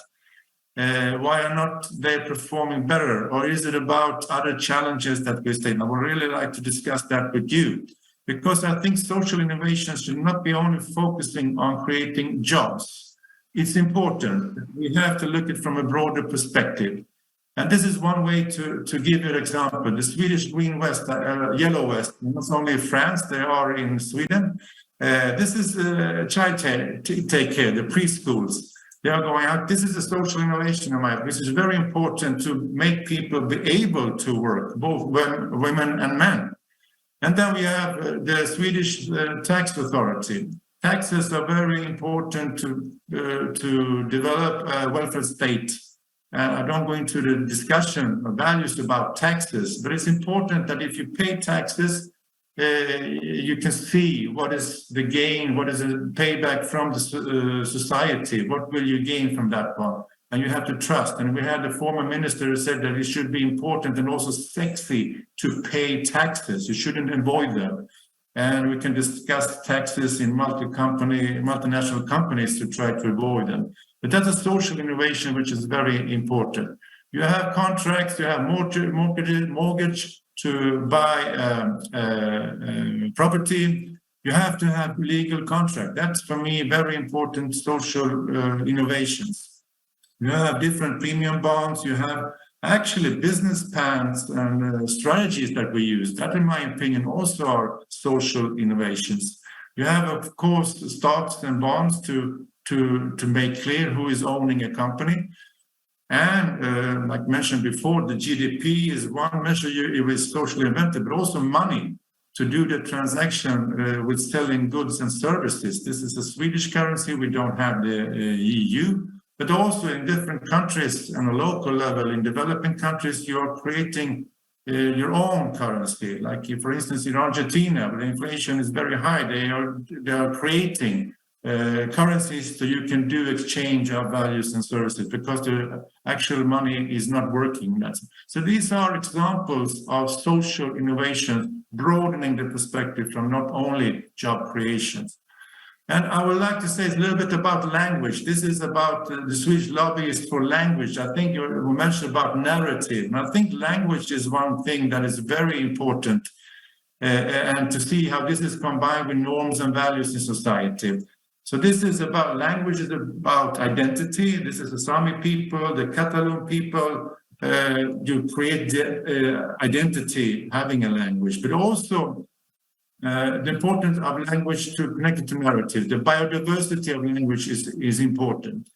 The social values of words and what they represent. I'll give you an example here. In Sweden, the private and the public sector is not called the private and public. It's called näringsliv and offentlig sector. So it is a nourishing sector and it's a consuming sector, which means that one sector is nourishing, feeding the other one. And this is, from a value point, very unbalanced. So we have to have discussion about the narratives.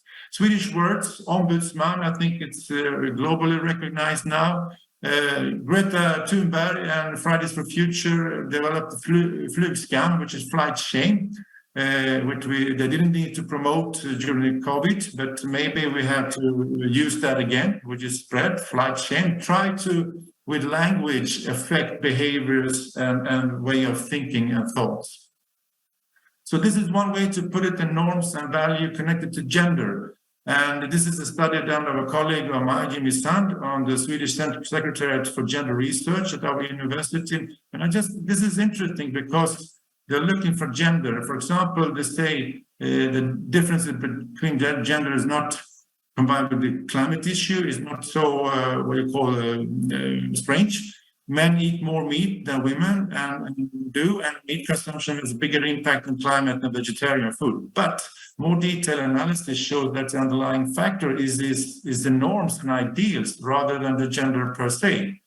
So, for example, men who want to be perceived as real men also eat more meat, and conversely, female body ideal leads to more vegetarian diets. And I was just thinking about, and you can share this, one reflection: real men want to run real businesses, real entrepreneurs want to do what? So it's social innovation, social entrepreneurship. Is that having positive value, or does it have maybe not as positive value as running industrial or green tech businesses? Just one reflection from values and norms that we have. So strategies for innovations on sustainable development. I want to share this. If you work with development, one professor shared this with me, then you need to be smart. If you work with sustainable development, then you have to be wise. And this is similarities between good science and wisdom, connecting to research, finding and asking the right and important questions, asking the right questions to get the important answer, not to be too confident, being humble. This is from Stefan Einar, Rose to Wisdom, Swedish writer. So one way the student asked Dr. Einstein, are these the same questions of last year's exam? Dr. Einstein said, yes, but this year the answers are different. And I think this is important to bear in mind when we're dealing with social innovations and not forgetting that how important that is. As mentioned previous, we had this post-COVID, we are going to a recession. We have a war in Ukraine. The climate change hasn't now diminished, it's still there. And just to be some way optimistic from a Schumpeter's point of view, constructive destruction might be some hope here, because when we are living in crisis, human beings tend to be innovating, and you have to, like the first speaker said, you have to create a new normal, new innovation. So that's my hope, that this conference and this could lead to new innovations due to the way that we have not only one crisis, but we have several crises. And a brief reflection on some general-centered questions. One question: should researchers be suited and brilliant at developing social innovations, and are they? And this, as mentioned, Pam Friedman wrote an article about the merit system. which is she thinks she's the president of the International Association of University, my former rector at the University of Gothenburg. And she said that today's merit system doesn't provide support. So we need to change that system to achieve the goals that we have, particularly in social innovation. Should higher education be suitable environments for developing social innovations? Yes, there should be, and maybe to include the faculty that I mentioned in our university, arts, social science, education faculty, to work together with the other faculty on social innovations. But we are not there, I would like to say. And our higher education institutions included as natural and important actors in the ecosystem around social innovations and social entrepreneurship. My opinion is that when it comes to industrial ecosystem, we are part of that one, an engineering school. But when it comes to ecosystem, the conference I attended, in some stakeholders for social innovation, job creation, they even mention academia as a part. Still, we are in the quadruple helix, but I think we will need to work to become an active part in ecosystem for social innovations. And then finally, do traditional innovation models help or overturn social innovations? I'll show you this from Geo Ventures, and we can discuss, is it feasible? If you want to reach a market, you need finance in that sense, but are there differences between social innovations and traditional innovation? We're talking business clusters and social clusters. What are the differences between them? What are the similarities? What are the strengths? So that was some thoughts at the ending, and thank you for your attention, information about me and our work, and thank you for listening.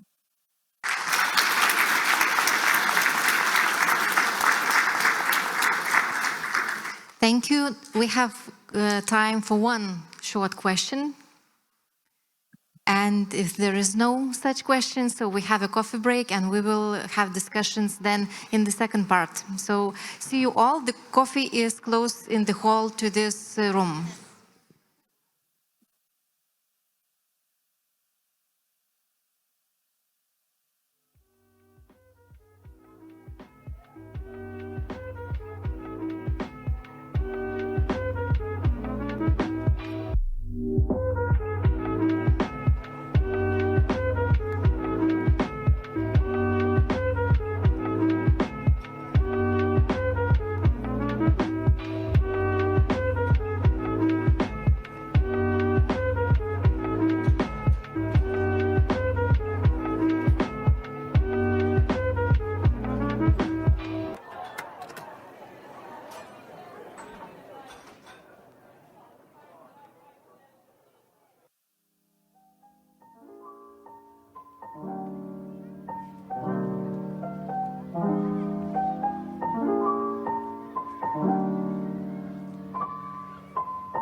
Hello,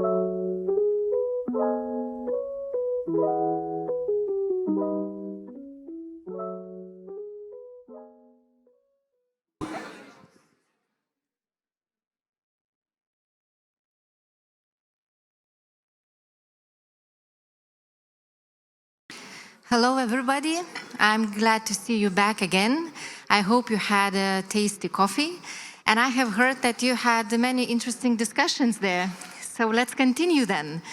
We will change a little bit now our agenda, and we will have now 10 or 15 minutes for discussions on the first presentations that we have heard. Because as the experience show, later on, before lunchtime, most probably we will not have time again. So now, please, if you would like to continue your discussions that you had during the coffee break, you're welcome to raise your hand and to ask the questions for our speakers. So please, yes, Nomada.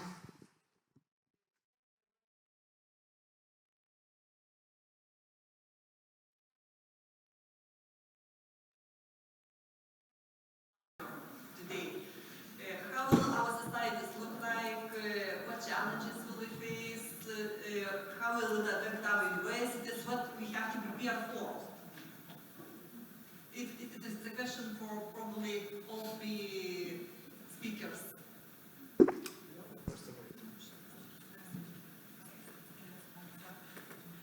Thank you for the question. I think we briefly discussed this during the break, but so the trend that we are seeing today in the world is a very sharp polarization.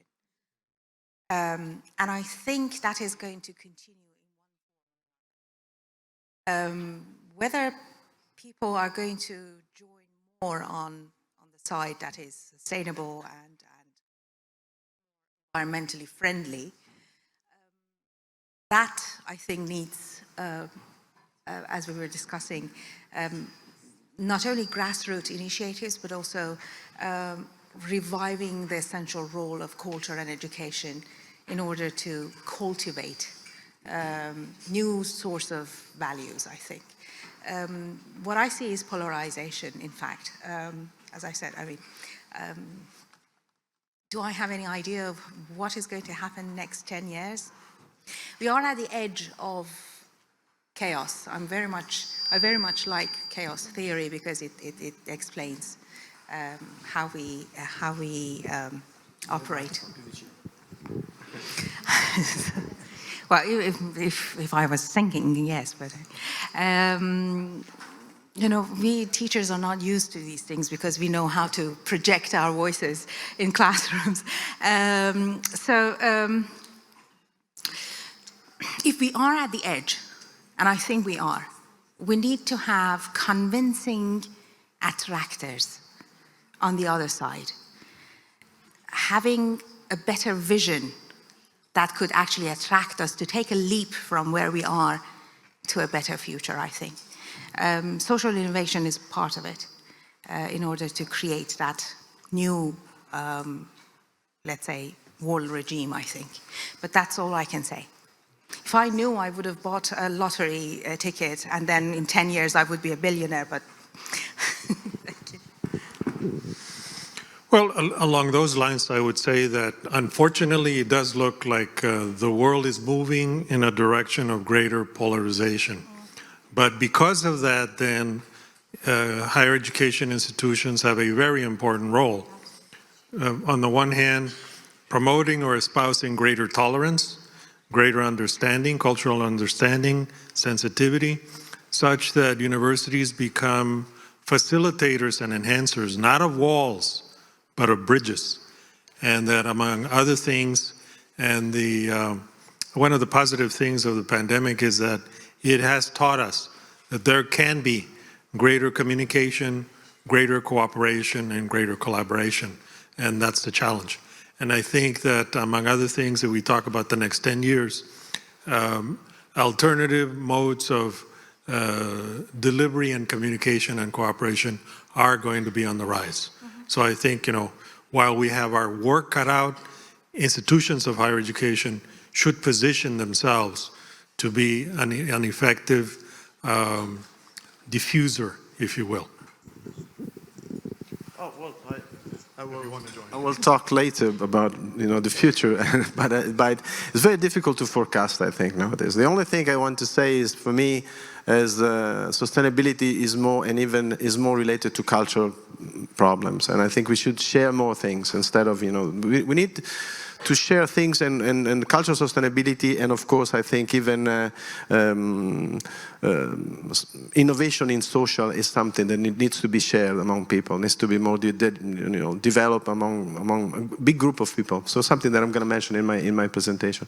The thing that I forecast in 10 years is difficult. I can forecast in 5 minutes. I will deliver my speech, but it's very difficult. Also, new generations, they face the war, they face the pandemic, nothing expected. They were saying, oh, this new generation, they have nothing to tell, nothing to write in their history. Oh, now they have a war, now they have a pandemic, so big things too. But I think from this criticality, as someone said before, we can really transform in new opportunities. And I believe that, especially myself as a designer, I think we should develop that into opportunities. Very much, and I have one more remark regarding polarization. Polarization might invite conflicts, or do you see some other ways to avoid that? Polarization, if we do not act, can lead to more conflicts, definitely. Thank you. Thank you. Are there any more questions or discussion raised?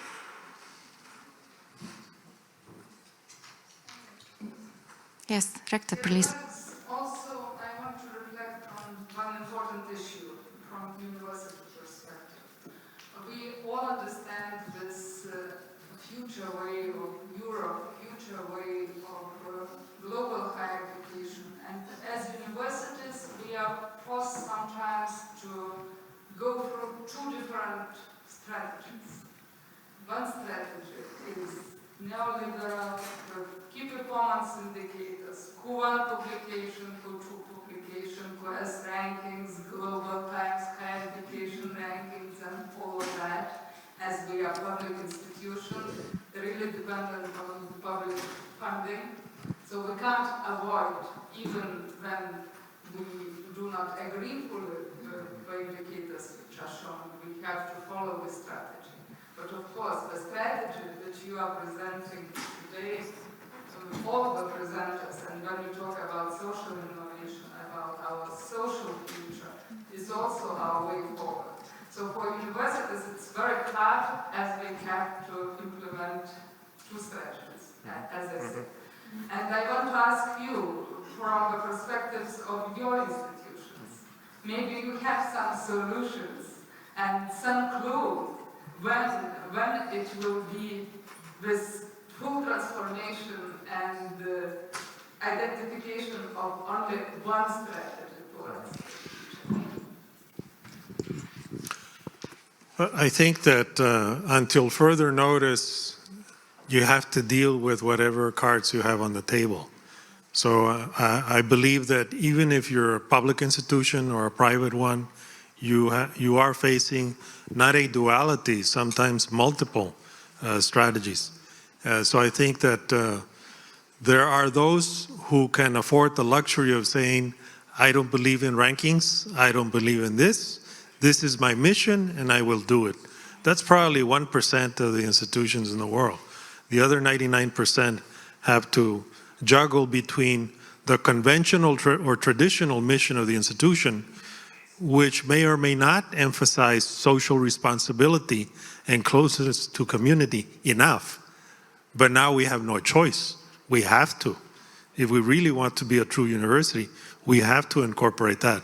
I think historically, the connection to the community has been more embedded into the public university than the private one, but it does not relieve private universities from this.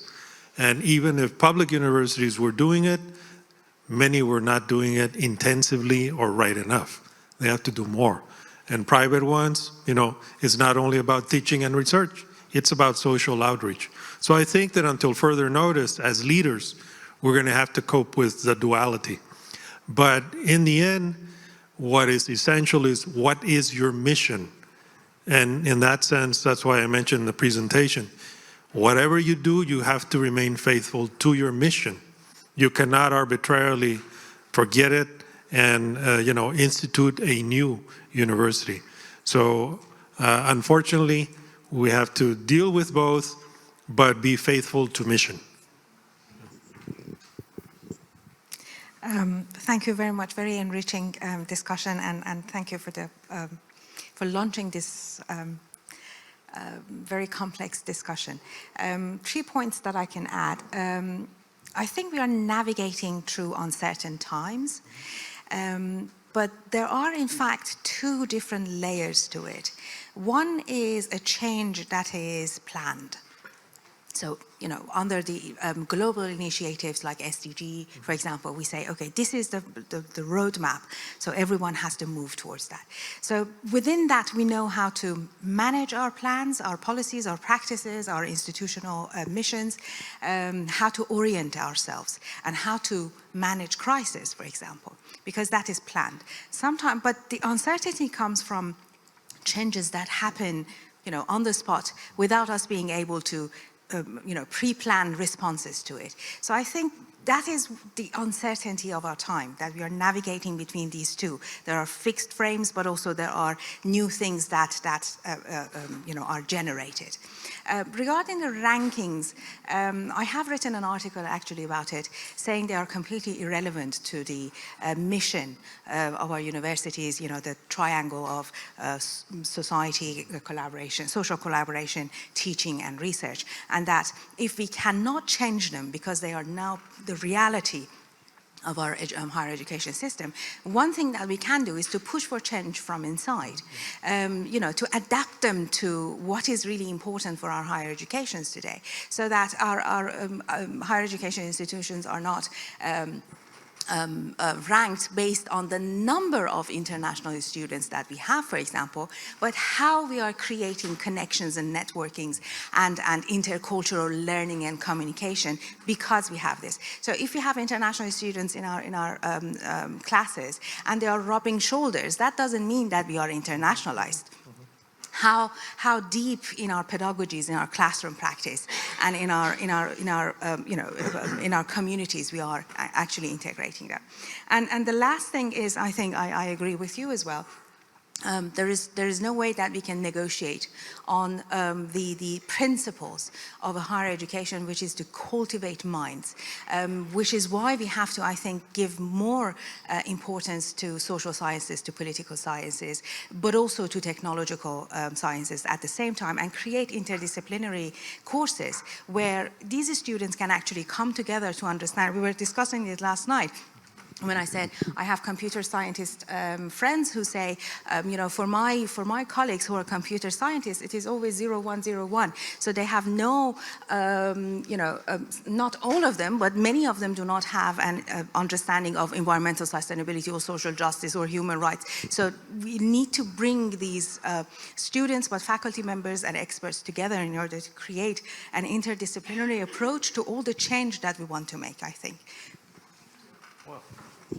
I don't know much about the ranking, but I think but the only thing I know is a right competition is quite correct also to achieve, to push a little bit further, but not to be only in the ranking, also towards the real world, towards doing things for students, to achieve, to be attractive to them, to produce things for them in a real, in a proper way. That's why I'm happy to be as a designer talking with audience, different audience, not talking about with my colleagues, whatever, in the field of design, of architecture. I think the interesting part is to connect, to go beyond the border, cross things, and to intersect things. And I think this is the factor to produce new innovation. I think this is the only way to produce innovation, to change, to transform. As a sort of a slow metamorphosis, we need to adapt, also to be able to react.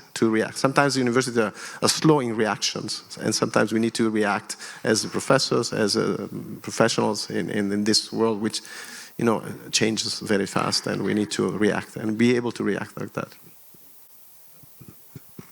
I'd just like to add a few things because if there is something we shouldn't forget, it is that during the most recent crises, most universities were able to overcome. So we need, so in that sense, yes, it's a VUCA world, you know, volatile, uncertain, complex, you know, ambiguous. But we have demonstrated that we can navigate through that. And I think as leaders, what we need to do is take note of the existence of that mindset, of the existence of certain key working groups that need to come together or periodically come together to see what else is brewing that can allow us to overcome. So I think that we should not forget. That's a very important learning. Second is that if there is something that the pandemic has caused, and I'm linking, you know, the future and this question, it is that we're here, and I'm not talking because of the crowd and trying to sympathize. Educational institutions are here, yes, for the benefit of society, but we're here to develop and to serve students. And I think that if something has happened during the pandemic, it's reminded us that we should provide all the support necessary so that it is about student development, it is about student success. Which brings me to the third point. You know, we talk about SDGs, but even if we didn't have SDGs, what the current situation and, you know, for the next 10 years is important is to reflect on how universities typically focus during undergraduate studies on the profession, not on the person. And therefore, even if we are continuing that focus on the profession, we should incorporate, through SDGs or other modes, a humanization of the curriculum. You know, it's about people. We're developing people, we're developing citizens. Yes, we're developing professionals, but who think, act responsibly, sensibly, you know, using your rare analogy. Yes. Thank you. Yes, thank you so much for these very deep insights. We will continue further with our program, and now we will have our first speaker in this part of our session. Tadas, please. And as Aurelia, she has already mentioned, the first speaker, we would like kindly to invite Professor Architect Ico Migliore, Italian architect and designer, professor at the School of Design of Politecnico di Milano in Italy. This school is number 5th on the rank in the world. Talking about the ranking, right? School of Designs, and also chair professor at Yonsei University in Busan in South Korea. Talking about the main facts of the biography of Professor Architect Ico Migliore, he in 2020 founded the research unit Cultural Proximity and Politecnico di Milano, an innovative research program that involves young talents and builds on a 10-year-long academic experience working on the urban redevelopment issue. In the last 4 years, Professor Architect Ico Migliore was appointed by the Italian Ministry of Culture and Foreign Affairs as Ambassador of Italian Design in Doha, Seoul, and Bogota. Professor Architect Ico Migliore has contributed to discussions on the evolution of interior communication and urban design with text and articles. He is a co-founder with Mara Serveto of the brand name Migliore plus Serveto, also Milan-based design studio that is behind several major cultural destinations in Italy and all over the world, such as the Egyptian Museum in Turin, the Miramare Museum in Trieste, the Chopin Museum in Warsaw, and the Adi Design Museum in Milan. Migliore plus Serveto won numerous prestigious international awards, including Ren Dot Design Awards, Compasso de Oro Awards, Effects International Interior Design Awards, German Design Awards, and International Design Awards either in the United States of America. So, dear Professor, the floor is yours. You're welcome. Thank you for your presentation. for mentioning many times Professor Architectico Migliore. So I'm surprised. I'm here, right. By the way, amico migliore. I'm very happy to be here, and I'm very glad that I was lucky to meet Inga Žaljenina, is correct? Spell? Žaljenina? In Busan almost a month ago, I think, for your honorary degree that you received at Donshu University. University where I'm also very pleased to be chair professor there. I like very much this university. I like very much Korea. With my friend from Korea, they're in the stands. So, and of course, I think I'm very happy because my speech will be not in front of architects and designers, but in front of other people. Especially was addressed to students more than to all of you. But I think, but now I see less students, but I may try to tell them what I'm saying if they're interested. And by the way, I think something interesting that they mentioned, my colleagues, about curiosity, about the necessity, creativity and curiosity, something that I'm gonna mention in my presentation, and related to social innovation, which to me is a very broad concept, which includes many different aspects and should be investigated from many different fields. As a designer, as an architect, I've worked in this field for the last 20 years, and I will also show you some of the project that we have done in this field. In my speech, I will take you to a short journey about what the same underlying the relationship between design and social innovation, and of course, for better social impact, which I think is a critical factor for all of us, and what I'm interested. And from theory to practice, because something that as a professor, of course I work in university, but from practice I have my own studio with a big team of people, and we have developed project in relation to this matter. Then I will show you two case studies, one project that we have done in Milano about this, and another project that we have done in Venezia, a beautiful place. It's in Procuratie Vecchie, related to this sustainability, environment and people, project for environment and people. I think, as I said before, sustainability is a matter of cultural attitude. It's not a matter of plastic. I think, okay, we all know that we don't have to spread out full bottles of plastic all over the places, but we need the attitude. We need to change the way that we behave, and that goes the way of behaviors. I think it's very important the way we behave in our city. So that's in our world. So as Juliet said, we don't having instead of having, right? And I think we need to share and be aware. So something that through design we can do that, I believe. So I want to start. Let's start with this. Okay. I want to start with this. This is Roma. This is Roma. Probably Roma. But I don't want to talk about film. I don't want to talk about. I like cinema, by the way, very much. And this is a very famous movie with Gregory Peck and Audrey Hepburn, right, in Roma. And I want to talk about innovation. This wasn't very innovative. It was 53.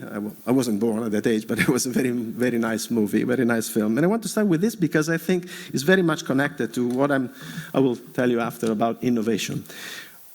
What is innovation? Innovation is everything that positively affects people's behavior. And as a designer, this is in my mind always something I teach to my students. Don't think that innovative is a shape. Innovation is never a shape. It's something that people do. Doesn't matter which is a lamp or was a table, whatever. It doesn't matter. It's what people do, how people behave is important. Innovation is this one. So we have to go for this in this direction. And innovation is everything in this kind of a direction. And I want to talk about this, not about them, but I want to talk about this. I have innovation in my pocket. This one. This is a little Vespa. You know Vespa? Vespa is a scooter, little scooter.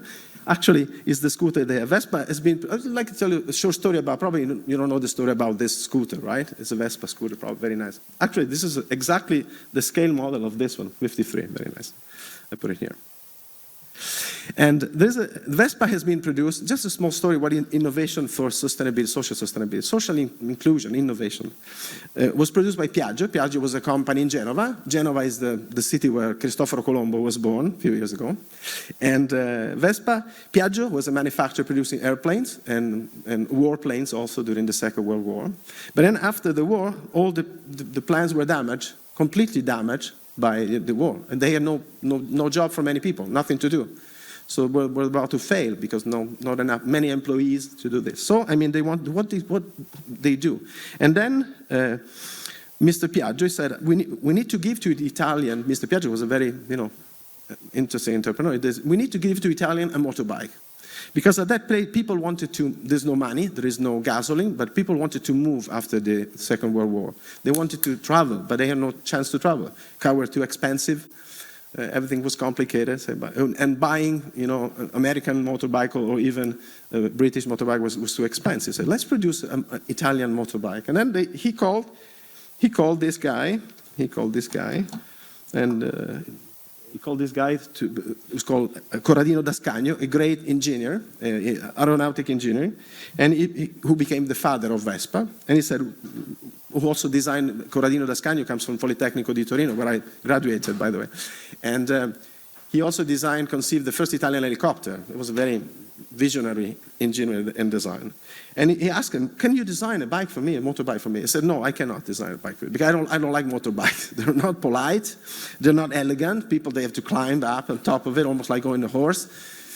Then he came back and said, I try to redesign it by using the same plans that we did for the airplanes.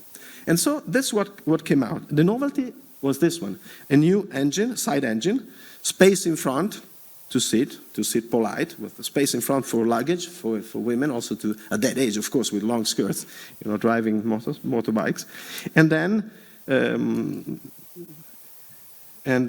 elegant, that, of course, became a sort of an Italian icon. It became a sort of a new way of having to free the Italians to travel, to move around Italy with this kind of object that allow people to travel, allow people to hope, and change completely. It was a very innovative object. Of course, now we don't need any more motorbikes or this kind of motorbikes with gasoline and so on, with the problem that we're facing. But this was very, very a big transformation. Also was affordable and also very beautiful on the way, because it was a beautiful, beautiful design object, starting from the airplane for the aerodynamic with this kind of soft body work, very well designed. So this object freed the Italian, the mobility, give them a new dream. So this is how I would say a typical example. Well, creativity and criticality meets the opportunity to become something different, to change the behaviors of people. And this is something we look forward to understand altogether. And also in the matter of creativity, sometimes, especially people that do my job, they think a creativity is one-man show. It's never a one-man show. It's a collective activity. We all are creative together, changing this world together. So this is one example that I wanted to mention to you.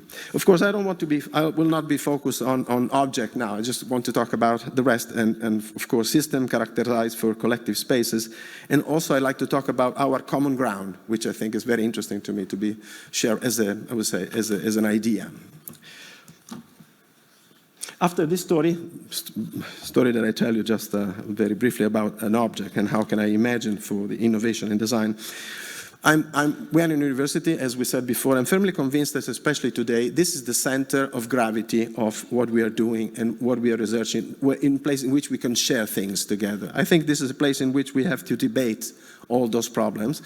Being connected to professionals, be connected to outside, to the professionality, and be connected to the real world. But I think this is the main center in which we can discuss those topics and those problems. I think we should be the center of gravity for this. And I truly believe that I'm very happy to be here in this beautiful place, beautiful university. Also for me, for the first time in Vilnius, which was very interesting city, very beautiful city. And so, for this reason, in 2020, in Politecnico, I founded, with the design department, after 10 years of teaching and with students and professors, I founded a research unit called Cultural Proximity Lab, in which we work with innovation design for public spaces, culture, and environment. We produce projects in this field. The main goal is to analyze and propose new design scenarios related to cultural fruition and, of course, to social engagement for the city. So it's something that we would develop with many other professors, from many other, also we say, well, inclusion from many other, I would say, field of design altogether in this work. Researches and projects are conceived as extension or amplifications for the perceptive ability to the public, direct toward human awareness. And as we know, we are in an era where everything but faster, everything is in change, in motion, and in transformation. for a sort of a metamorphosis that accelerate by the technologies, by problems that we have. And we have to manage this uncertain time, complexity, and disease and social psychological also level. In this perspective, which is the role of design in today? The word design is overused sometimes, not in a proper way. Design to me is more like project. Design sometimes looks like more like shapes, more like something fancy, something that attractive. No, design is a project, is a process, and something I want to be focused on today. In this perspective, to me, the role of design, the designer, especially the designer, I talk about myself, we should act more like a director, almost like a film director, almost a sort of a coordinator of many other people together, working in a big group of people, working together to achieve one common goal, one common goal.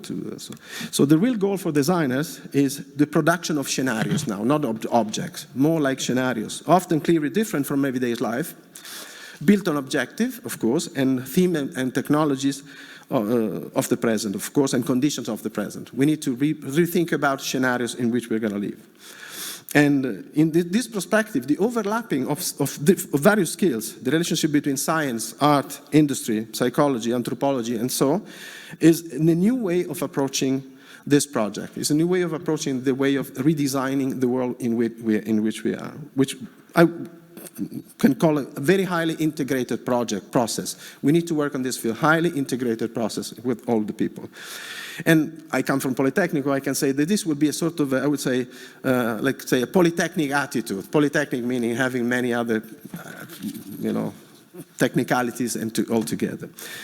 And going to some example that I want to show you, I have here two examples that something that we studied and also something that we applied is to share with people those problems and to involve people, to include people in the things that we are doing. The environmental, of course, emergency of the last century highlighted by the pandemic has led us to the urgent need to reformulate the preponderant role of the human being on the planet by taking, I would say, less anthropocentric action, of course, design approach, I would say, less anthropocentric. This urgency highlighted by above, all by re-evaluation of the concept of Anthropocene, which can be defined as a geological era characterized by a significant anthropic impact on geological and ecosystem of the planet. In this framework, the role of design is crucial to reconsider the position of human being in a more pervasive relationship with contemporary environments through an approach, I would say, let's say, more than human. But in the post-Anthropocene concept does not exclude human being as a fundamental component of our world, of course. And this this is the first example that I want to talk to you. I want to explain you about this project that is an interesting case study that I want to bring here. A topic was the Italian pavilion at the 22nd Triennale in 2019. This is called Broken Nature. Broken Nature is Broken Nature was curated by Paolo Antonelli from the MoMA of New York, and it was about an extension explored the concept of restorative design, highlighting object and concept at all scales, reconsider the relationship between the human being and the environments, including natural and social ecosystem.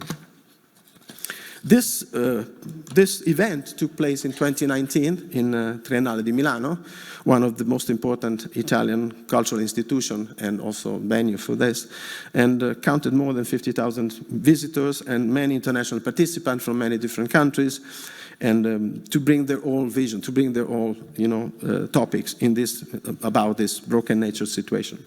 And the Italian pavilion, among them, is this one here. That's just a picture of that,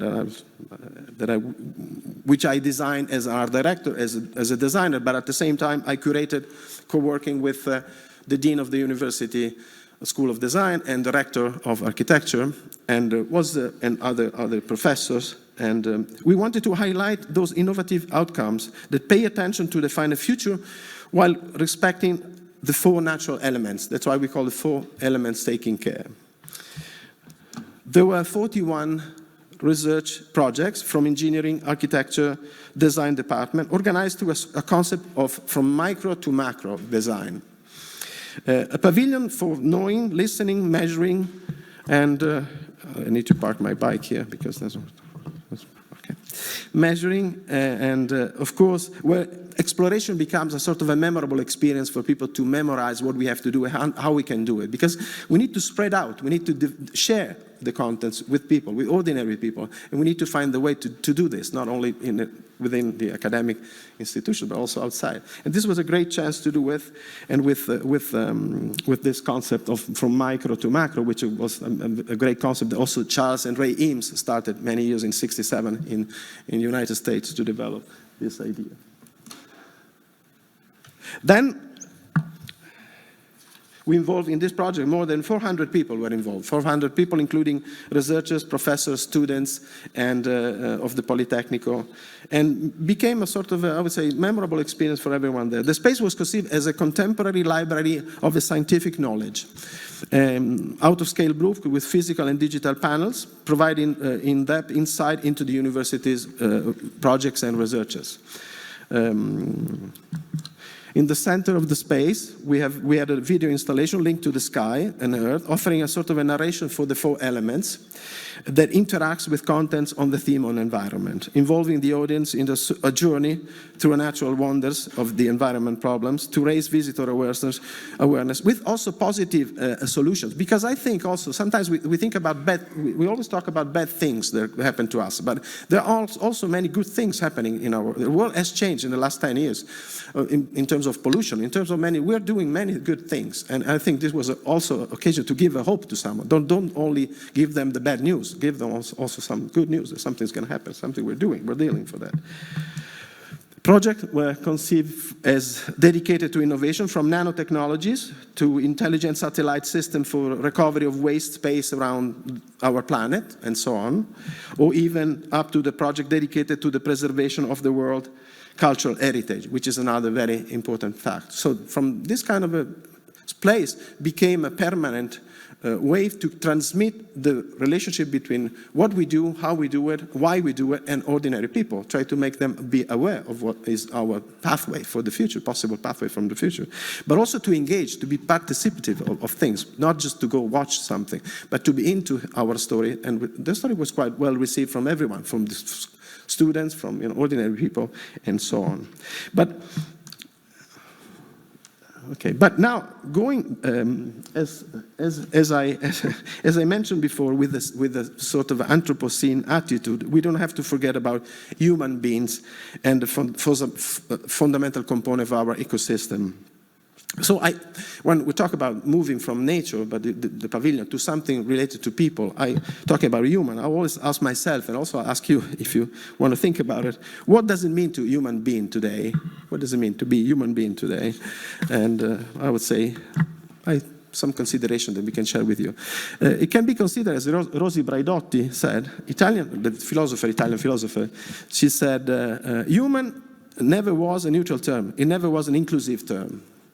This concept obviously doesn't argue in favor of our human species, but it was never conceived as in a positive way. So it's an exclusive term, very much exclusive term. As a curiosity,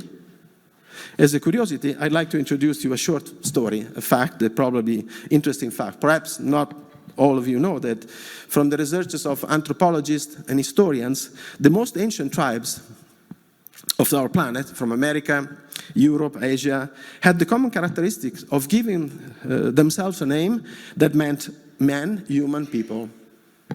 The tribe they were called man, human people. If we go back to the etymology of this term, the name were so. I have some examples here, out of curiosity for you. Allemagne, which is Germany, right? Allemagne, called the name of Germany. The etymology is from Allemänner, means all men. We're all men. Or even the state of Illinois in the United States. The etymology comes from Illiniwek, and which means humans. And the Eskimo in Canada, Inuit people. The Inuit means humans. And also in Africa, Bantu, the tribe Bantu, the meaning is people. So why everyone wants to call them people, man, humans, and the rest? Nothing. Yeah, defining themselves human, they wanted to distinguish themselves from the others, from animals, goddesses, but also from the others. We're not conceived humans sometimes. So therefore, the terms of human has always an exclusive term, not an inclusive term. And also ending with the Greeks, you know, the Greek history, very important Greek history, even from the ancient Greeks, the others were conceived as barbarians. Not people not speaking the language, they were not considered human, because in barbarian also the language started because they were talking like barbarian, they cannot speak the language, they are barbarian. Yeah, so they're the typical exclusive term. So the Greeks, they were Greeks, and the other were barbarians, animals or God. Then with the Roman they had, but that's another story, right? Unfortunately, this in many countries from the past until today, this problem has by no means overcome. We still have to consider people not in the same way, and we have from refugees. From the slaves in the 18th century to the refugees right now in the middle of the Mediterranean Sea, this is not all men are considered the same. Not all men are considered the same. We have more than 120 million of refugees around the world in this moment, traveling and trying to find the place in which they have to live, and we have the majority of people in the world which is not considered, they're second-class human being. So this is something that we need to consider when we design something. We need for social things. We said the most of the world is considered second-class human being for many reasons: religions, class, sex, gender, whatever, and countries or whatever. So therefore, I think project planning is on the differences between people and on the enhancement of different identities, because this is always a matter of identity. I was talking about the Greeks. The matter is identity and respect for differences. And we need to have this. We have to work for identity and respect for differences. And as a designer, I'm very much concerned about that. I'm always concerned about the quality of the identity, the quality of genius loci, we call the local quality of the place in which we work. I try to read the quality of a place before start writing something, which is designing something. And I think differences the enhancement of different identity is a fundamental issue for today and tomorrow. And I think that the design must induce evolutionary behavior in our cities, in our culture, just for social impact and to amplify the awareness of people in the process of transformation of our planet, of our world. And then this vision, this idea of doing something for this reason brings us to my last case study. Because as I said, we designed, we had the chance to produce something towards this positive attitude in relation to spread out this idea and considering the rest of the world all at the same level and try to induce this to our visitors. And this is the last project I'd like to share with you. A project just opened in 2022 in Venezia, a very beautiful place. I hope you have been there. And maybe there's another good, if you want to go there, it's another reason to go to Venice. And we just opened, after working for the last 3 years with an international team of experts, including curators, psychologists, anthropologists, and designers. And we designed this place, this is a quite old place that I'll tell you the story about. It's a very beautiful palace in the center of Venice, San Marco Square. But we redesigned a place called the Home of the Human Safety Net. What is the Home of the Human Safety Net? The Home of the Human Safety Net is a foundation owned by the largest insurance group, Generali, one of the biggest group with 70,000 employees, and is an insurance group. They wanted to have this foundation especially dedicated for the social sustainability. They operate in this field of social sustainability in 26 countries, and they already helped more than 300,000 families. It's a global movement of people helping people, and which aims to unlock the potential of people, helping them in developing their own potentiality, not only giving them the money, but helping them in the social development for them. And of course, which aims to unlock potential of people living in vulnerable circumstances, or even refugees, or poor families with kids with no any kind of a dream, I would say. And this is the project of the Human Safety Net that became a home, a new house in Venice, and we reconceived and redesigned this place. And it's a new cultural hub with an anthropological approach for the city of Venice also, for the visitors, but also for the inhabitants of Venice.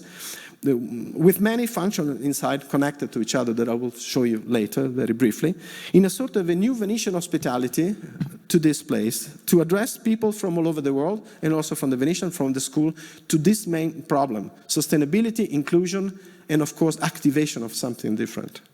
This is the place, San Marco Square. It's quite a beautiful place. It's not a bad place to work with. So I was very lucky to work there for 3 years. But unfortunately, I had to go back to Milano, back and forth.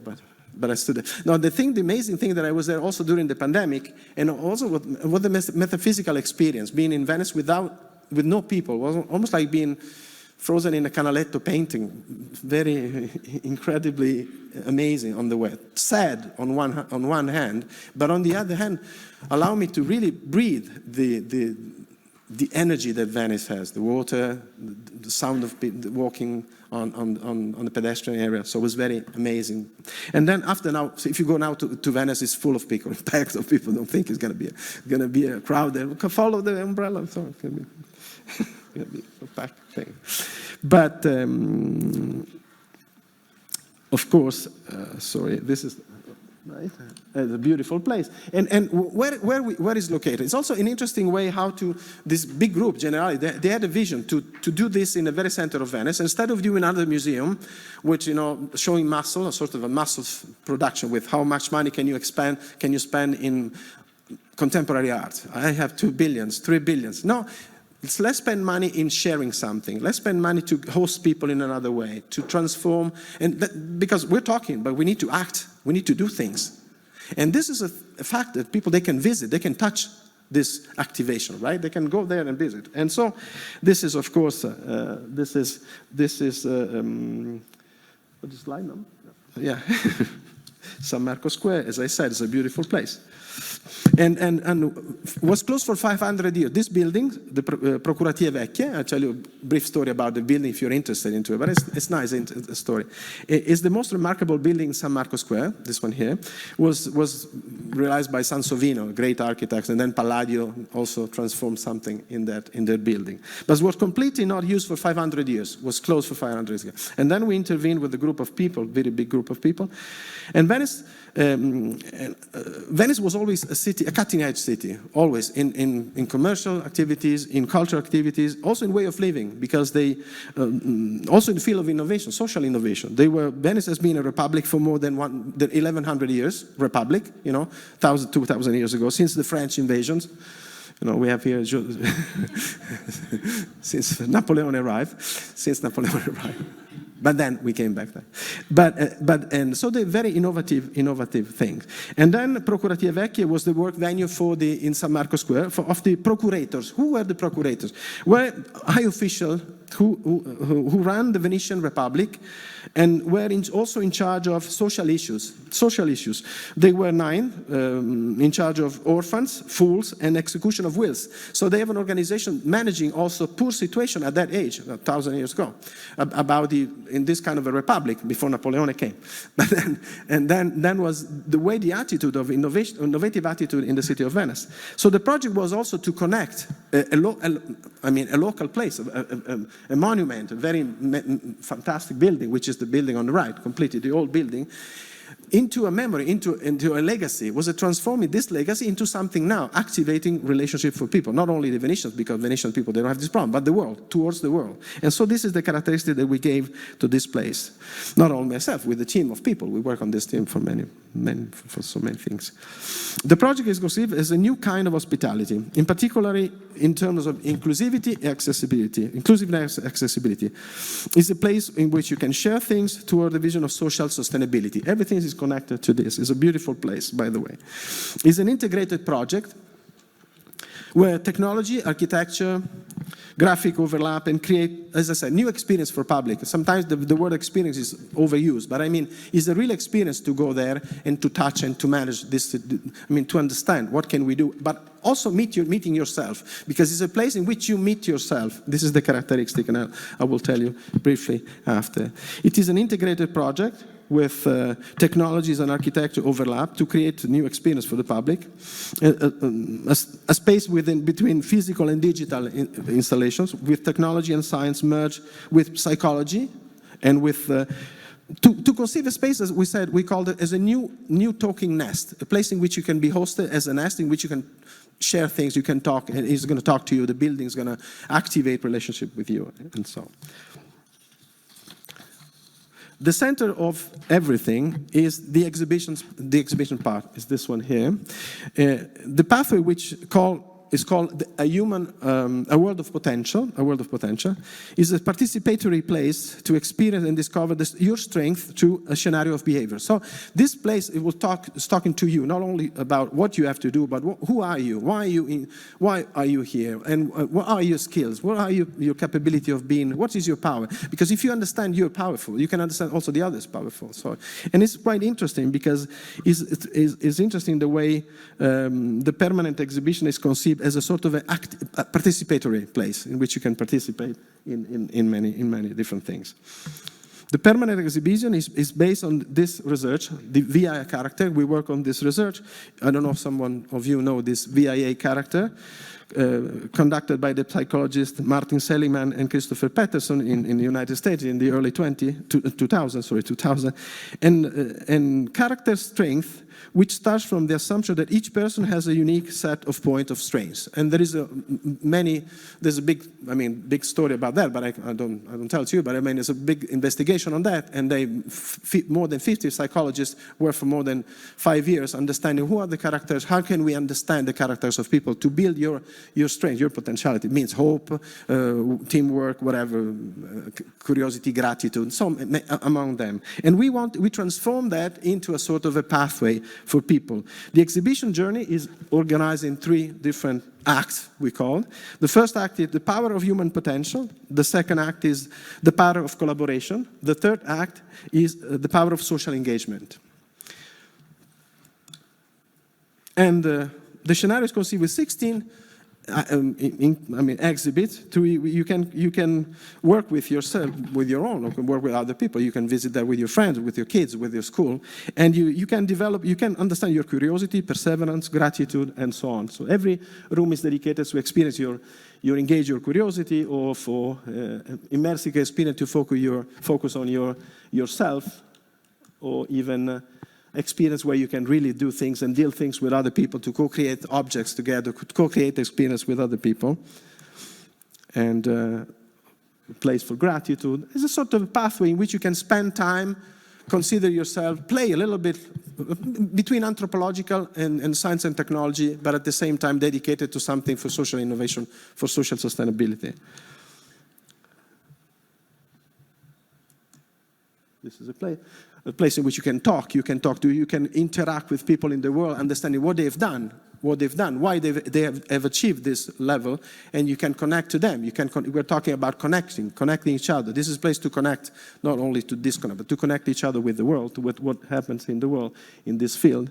And then we have other places which we have co-working spaces, only for people developing the project in relation to this topic, which is sustainability, inclusion.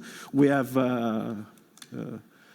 spaces to share things, activities, and a co-working space, a cafe, restaurant, and library, and auditorium for more than 250 people to share these things. And in order to this, I like to show you just a video. Would last 45 minutes, not 2 minutes. We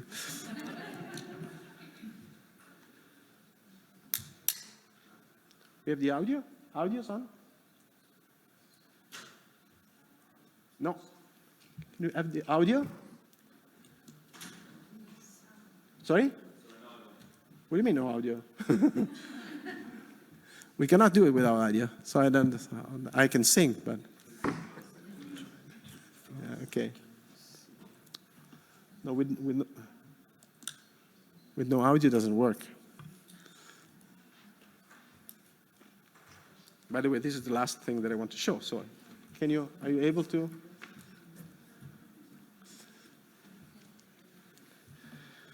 I go to the last one, and then Okay, this is the last one. Then I'll go back to the video, then I can show the video. So in the end, I just want to finish saying this. And perhaps we have to move from the hypothesis of individual enhancement, acceleration, to problems of social inclusion and vision of cultural sharing. We need to, I said, we need to go towards a new conception of the city, new conception of our world. I call this, we need to behave almost like being a city as a collective home. Our cities are a collective home. We need to think about that. Our place in which we own collective the home, and of course being in a space with the great with the great inclusivity, accessibility, and social awareness. And maybe there's no way to have the sound. Can you just think about it? Bravo.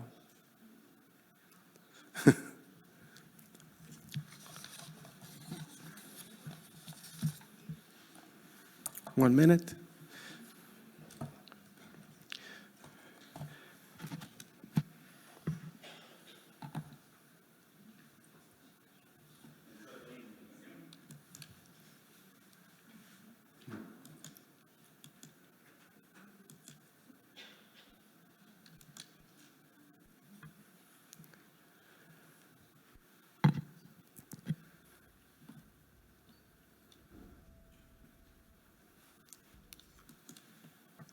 No?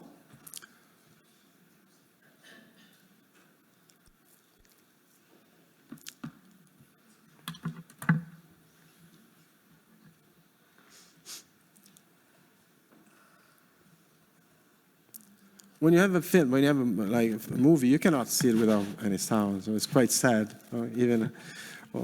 Almost like at least during the early century when they were playing, that movie, at least they were playing music or something with the yeah. At least play the piano for me, do something. But without the music, this is not effective at all. Yeah. I know. Next time I can. I would have brought my guitar. To sing. I can sing as Italian.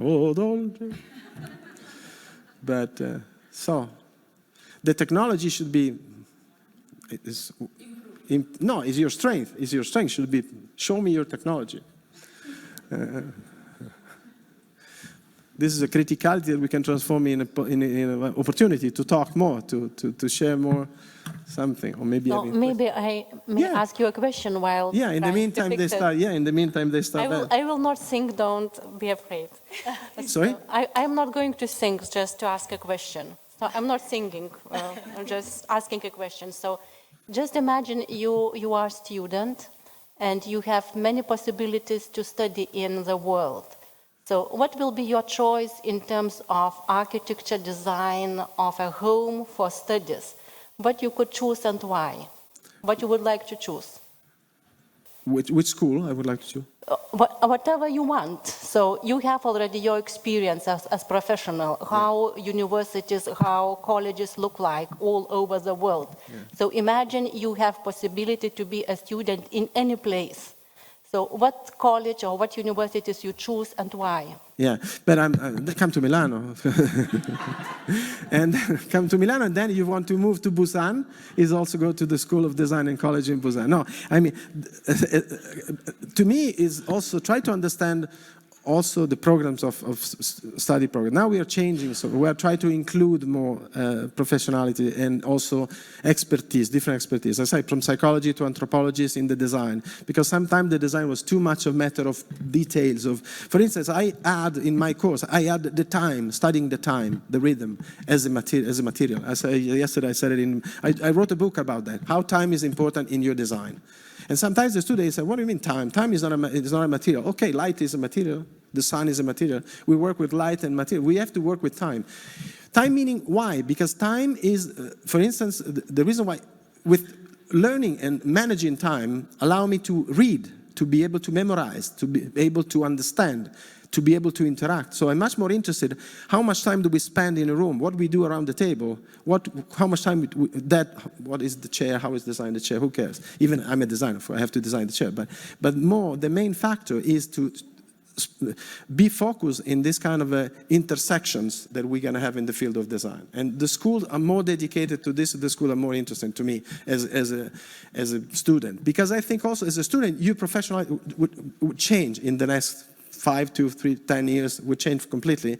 And you need to update yourself, but not only in the field of materials, but in the field of proximity, in the field of anthropology, in the field of connection with people. Is right? Is working? Now it's working. My friend did it. So, but this is, and I think that's why university, they should try to me, the School of Design, for instance, which I'm working, we try to develop this kind of a coordinated skill in integrated project mode. And as a student, because also there's not two specific fields in if you want to study design. And on the other hand, what is design? I'm talking about spatial design, so design for social activities, design for cities. This is why the field in which I'm talking.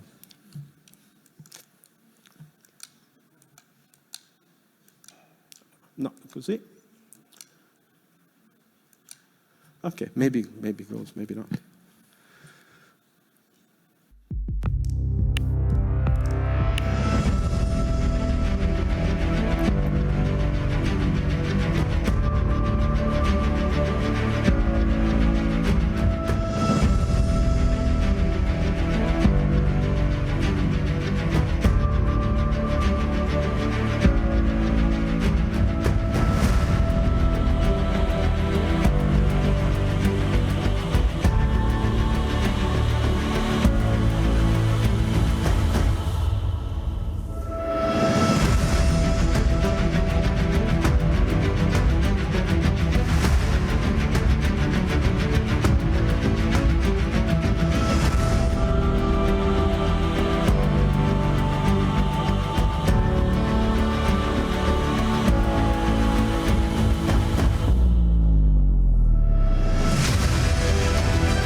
Okay, and to do that, we work, as I said, not as a one-man show, but with a big team of people, and I have a big team of people in my office, but also consultants from all over the place.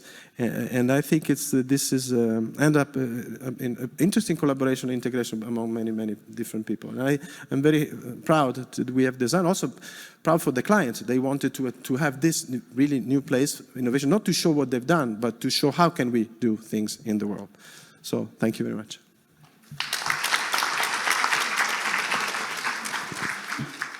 Thank you so much, dear Professor Ico Miglioria. If Professor tells the sound must be, that means the sound must be. Yes, first of all, and of course, we really appreciate for impressive presentation. And now, if there would be any short question, the last final possibility to give it. If not, then I will give the turn for my colleague Aurelia, and once more time, thank you much.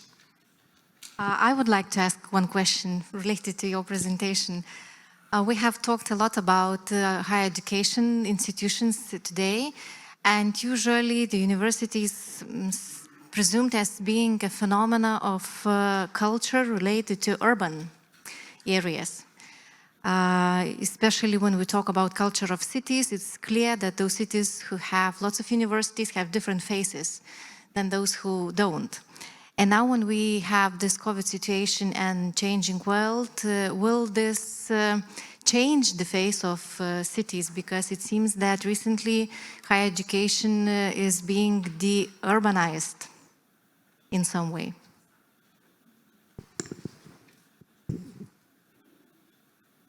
But I think that COVID also, I mean, taught us things, positive things, not positive things because damage, but I think the way people wanted to connect to each other, the way people conceive of also public spaces, how they use the city. Sometimes we were not even looking towards our cities when we had no COVID. But after lockdown, even the students meeting themselves outside in some specific area. Now we are developing a very interesting project near Milano, in the city of Milano, where the Expo area is located. You know, there's 2015. There was sometimes when you do an Expo creates a big problem because after Expo there's going to be a disaster. Nothing, no land for nobody. Pavilion, destroying pavilion, nothing. If you go to Hamburg, this is Hanover, the Hamburger, not Hanover, not Hamburger, but this is a typical example of how can you waste a land, you know, spending a lot of money. And this transformation that we're doing now in Milano, in the center, is called Mind District, Innovation District. We are transforming those millions of square meters into a pole for technology, but also for new hospitality for students, inhabitants, sharing contents, education mixed of technology, mixed of industry, and also using the public space as a content producer. So this is something that I mentioned in my topic. Public spaces, they should be square cities, not only as a container, but they should produce contents related to what we do in the city and how can we share innovation. It's not only a place in which we can meet each other, but it's a place where we can meet culture, local qualities, and innovation. And public space should be conceived in this way. And the design and the education also should go beyond, the limit of the architecture, the limit of the place, and also to find more inclusion. We talk about inclusion. I think this is a good chance to use our cities as a spread out system of things. Just a point on the history of where higher education, where universities have been constructed in cities. So, for example, in places like the UK or the US, you see that you have a separated space dedicated to the campus, which is outside of the city, and they have big gardens and libraries, because the understanding at the time when these universities were created was that you have to be immersed in an environment that is academic and intellectual, and you need to be away from the life of the city. We have battles between international students of, during 12th and 13th century of University of Sorbonne and Oxford, who would come to city, and there will be, which is called the town and the gown conflict, who would come to the city, and the city would not actually accept them because they were the outsiders, and then they would drink too much and they would ruin everything, and then they would go, and there would be fights and all that. Little by little, we moved after the Industrial Revolution. We moved towards integrating the campus inside the city. Yes, big cities mostly, but also, it depends really on the vision of the country. So, for example, somewhere like the UK, you see technical and vocational or professional or design, for example, universities that are nearby the factories where things could be produced. Sorbonne University, for example, is inside the city, where people can go and communicate and attend the conferences given by the mandarins of the time. So it is really a vision of how the structure and the campus is integrated inside the city or outside of the city, and why. But more and more we have, regardless of the location where it is, we have open gates to engage with societies. So today, even if you have, for example, there are some elite institutions like Harvard and Princeton that still stay away, from the general public. But in many other places, like, for example, Russell Group universities in the UK, I can say, doors are open for everyone to come in and to go to library and to talk, to attend courses, which is a very nice thing. And you can have that interaction with people who are coming, to the classes with no academic background, but with real life experiences, which is a very nice match. I want to say also for Milan. Milan is very complicated because there's another issue. Students, they cannot leave. It's too expensive in Milan. So if they want to have a house, they want to, because we don't have places for them to live there. So if they want to come to university, our university, which we have 50,000, 60,000 students, Polytechnic. But in the School of Design, we have about 5,000 or 6,000.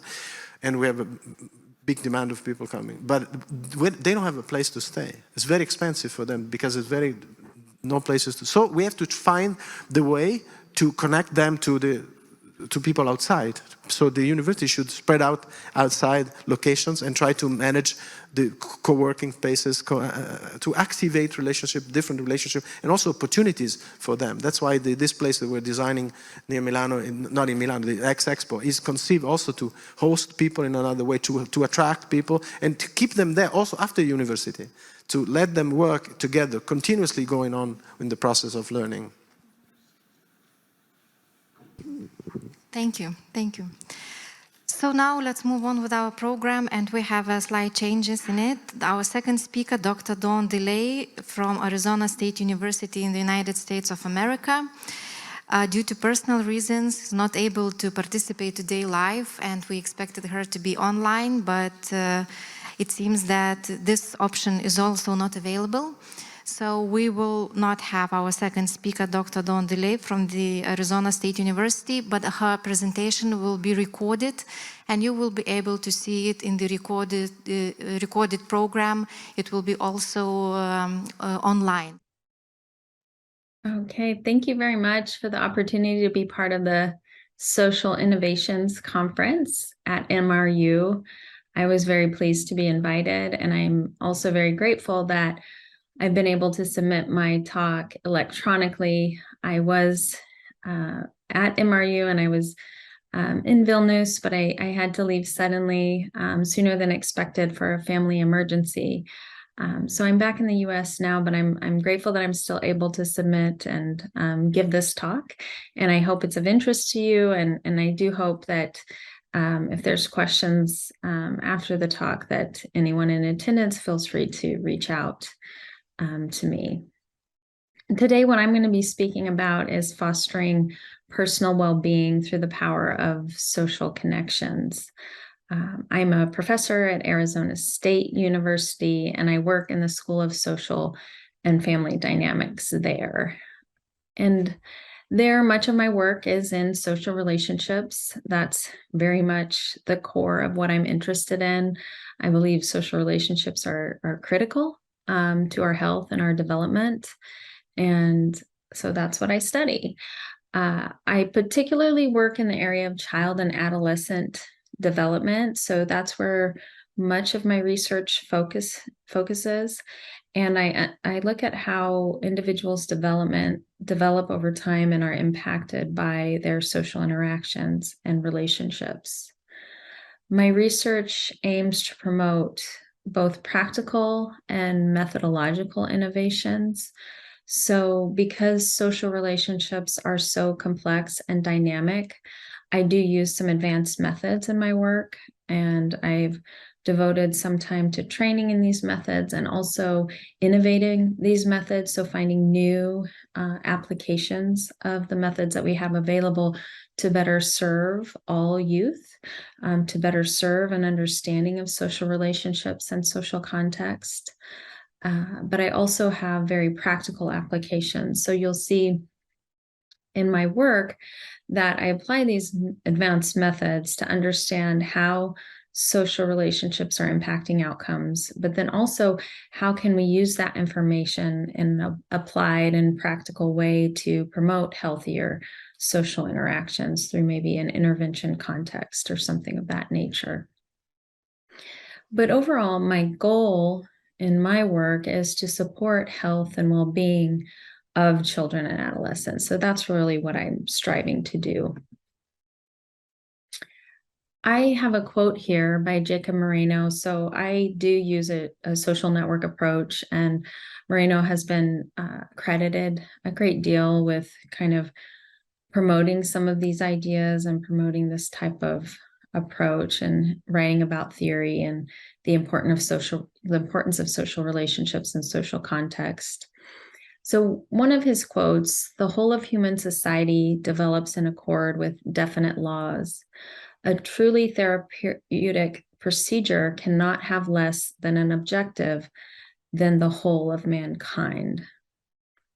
So this is part of what has informed my work, these types of ideas that if we really want to change outcomes for the better, if we really want to create therapies or interventions, we really need to consider the complete social context. And the social context is comprised of many different types of relationships and many different types of interactions. So I look at these types of interactions in my work, and I'll demonstrate that going through a few of the studies that I've done. But this is just a bit about how I think. And how do I apply, this kind of big idea, the whole of mankind? How do we think broadly? To think broadly, I use a social network approach. This is a longitudinal approach that I use because I'm also interested in processes of change and development over time. But without going into too much detail and about what this is, it is an approach that considers all individuals. So every individual within a context or within a network has agency, and you can code characteristics of those individuals. And in addition, any kind of dyadic interaction, so like best friends interacting, can be coded within a social network, and you can account for that. But then broader than that, you can account for the peer group, you can account for how friends of a friend might become your own friend, things like this. So it considers a much broader social context. And then you could break that down even further to look at different classrooms. You could look at different schools. You could look across different cultures if you had that kind of data available to you. But anyway, this is an approach that as long as you have some kind of a network, you can account for all the individuals and all the interactions and all the relationships simultaneously within that network. So I use this frequently. I do think it is a very powerful way to understand social contexts and social interactions. So why am I so interested in social relationships? Social relationships impact so many outcomes. So they are critical for us. If we think about when we are born, we have to have a social relationship. We have to have a caregiver to even survive. So they're part of us from the time we enter, the planet, so to speak. And then later on, they continue to have a great deal of influence. As children develop, they'll go into schools and classrooms, and at that time, their peers are going to become a source of social influence. And this is a lot of what I look at, and peer relationships are going to stay with us throughout a lifetime. And these peer relationships are going to influence a host of outcomes. I've listed some of them here, but just noting that these are only a few examples. But as examples, we can think about our mental health, our physical health, our risk behaviors, our alcohol and drug use, our delinquency. Are we likely to commit suicide or not? Likely to commit a crime? Are we going to be successful at school or in our careers? All of these things are greatly influenced by peers. And so peers and peer relationships become very critical for us to consider. So in this particular talk, I'm going to walk through a few studies that I've done, kind of walk through them quickly because we don't have much time, but just to give you some ideas, discuss when and if it may be possible to modify social relationships. So first, understanding how do relationships impact adjustment for better or worse, and then can we modify these relationships or these processes in a way to make sure that they promote positive outcomes and not harmful outcomes. And then I had hoped that I would be able to participate in some discussion with all of you, and maybe you'll have time at the conference to speak about some of these ideas on your own. I'd also be happy if there's any questions after the talk. I'll put my email and I'd be happy to converse with anyone who's interested in doing that. But there are some questions about should we really be modifying relationships or not that I'll touch on at the end. So first, I'd like to start with looking at the positive side of peer influence. I feel that peers are often, at least when I started my work, there was a lot of discussion about resisting peer influence. There was a lot of work on looking at how children were influenced by their peers, children and adolescents were influenced by their peers to engage in risky behaviors, so engage in delinquency or criminal activities, or to use drugs or drink too much alcohol, something like this. So I wanted to look at the positive side of peer influence because I thought it can't be all bad. There must be some positive outcomes associated with influence as well. And in my work, I found those types of outcomes. So specifically when it comes to school-related outcomes, peers can be a really positive form of influence. So in a social network setting, I looked at how even children as young as 3 and 4 years old are influenced by their peers. So you really think parents have an important role, and they absolutely do at this young age. However, if children are in a classroom setting at this age, 3 and 4 years old, they're influenced by their peers. They're influenced by the school readiness of their peers. So they can actually become more competent and more prepared for school based on the peers that they're interacting with. So if their peers are competent and ready for school, they're also likely to become more confident and ready for school.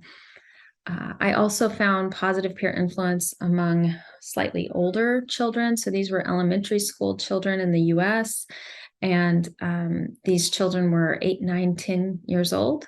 And amongst best friends, found that higher achieving peers influence the achievement of their lower achieving peers, and they influence their lower achiever peers in very positive ways. So these higher achievers, if they were friends with lower achievers, those friends were likely to benefit from those social interactions and become more competent in mathematical reasoning. So the idea here is that these were best friends, highest ranked friends.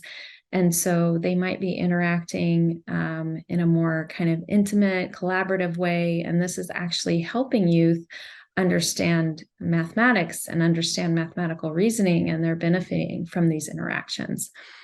So these were a couple studies that really documented the positive impact of peers and peer influence. So it appears that in these kinds of collaborative contexts, in these kinds of positive social interactions, that peer relationships can really promote a variety of outcomes, learning outcomes, school readiness outcomes, and these are all really positive things. But there is a negative side of peer influence. As I said, this has been documented before, and it's also been documented in my work. I wanted to look at not maybe the kinds of negative influence of friends, but looking broader at social relationships. So what other types of relationships do youth have? They might have relationships with those who they actually don't like. So these could result in bullying or victimization types of relationships. One of the relationships that I've looked at is bullying behaviors, bullying and victims, and name calling is a common form of bullying that has been documented within adolescent samples that I have worked with. A couple of studies that I'll speak to have focused on homophobic name calling. So this is a very focused form of bullying where youth in the social group are called homophobic names. So this has nothing to do with sexual identity of these youth. It's just something that happens to a large, it's a pretty large percentage of youth. So in the studies that I've done in Arizona, it happens to about 30% of youth are called homophobic names. So this is, of course, harmful for any kind of minoritized sexual identities in the network, but it also appears to be harmful at a much broader scale because it happens to 30% of youth in the network. And when these youth experience this, it's associated with diminished mental health, so higher levels of depression, lower levels of self-esteem. It's also associated with shifts in gender identity, and these shifts in gender identity can also be harmful for mental health. And we've also documented in another study that individuals who have experienced homophobic name calling are then in turn more likely to bully others. So they become the more likely bullies in the peer network. So if you think about 30% of children in a peer group experiencing this kind of name calling, and then they in turn bully others, this becomes a real problem. And it really can be kind of a social contagion problem for bullying and victimization that will particularly have harm for the broader peer network, but also for any kind of sexual minority or sexual minoritized youth, and also any gender nonconforming youth seem to be the targets of this bullying. So this can become a really harmful process very quickly. So peer relationships are not always positive. There's friendships that can be helpful in some ways and collaborative, but there's also these kinds of interactions among peers and these types of harmful relationships between bullies and victims that can create identity confusion, diminished mental health, and other kinds of risk outcomes. In turn, victimized youth are more likely to then bully others, and this can perpetuate this problem and really spread bullying behavior throughout the peer group very quickly. So what can we do? We know that there's some ways that social relationships can be used to promote healthy outcomes, and specifically, we've talked about related to academic success and things of this nature, but there's also some risk associated with social context and social relationships. So I have done some intervention work, and I'll speak to a few of the findings from this work. In some of the studies that I've done, what we've done is actually paired youth together and in positive social interactions with other peers in the network. The idea is to have a diversity of peer interactions and actually have every child interact with every other child in the network in some kind of positive, fun activity. So they have an opportunity to interact with everyone in the group in a positive way. So they have some fun activity to do together. When this happens, we've actually found that it does foster greater social inclusion within the network. So it's not as likely for some youth to be excluded, and there's less social segregation. So when you think about youth segregating based on any kinds of characteristics, this could be based on ethnicity. Sometimes youth segregate based on race or gender. It's less likely that you see multiple forms of segregation when you have these kinds of interactions going on where everyone gets to interact with everyone else in some type of positive activity. So this has been one type of intervention that has shown some promise.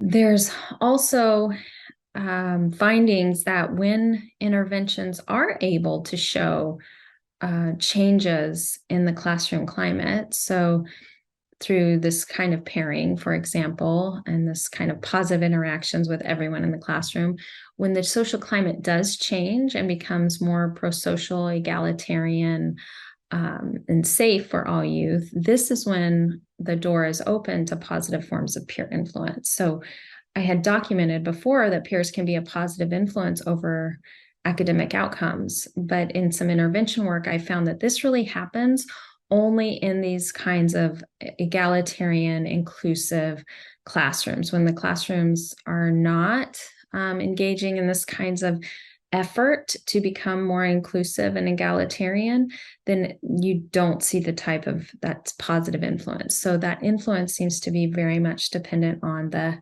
healthy social climate of the classroom or the school. And particularly the positive influence will occur when the social climate overall is healthy. Finally, I've done some work demonstrating that interventions can actually have an effect on how and who relationships are formed with. So in some of this work, I found that when youth are in middle school and they make healthier choices about who they're going to spend their time with, this has a lasting impact. So they're over 5 years. So then later, when they're in high school, 5 years later, there seems to be evidence that these youth that made healthier choices about their friends and weren't as likely to choose delinquent friends as a function of engaging in an intervention to support healthy friendship choices. If they chose more healthy friends who weren't delinquent in middle school, then 5 years later, they had more positive outcomes. So they were less likely to engage in kind of delinquent talk and suggestions of delinquent activity with their friends 5 years later.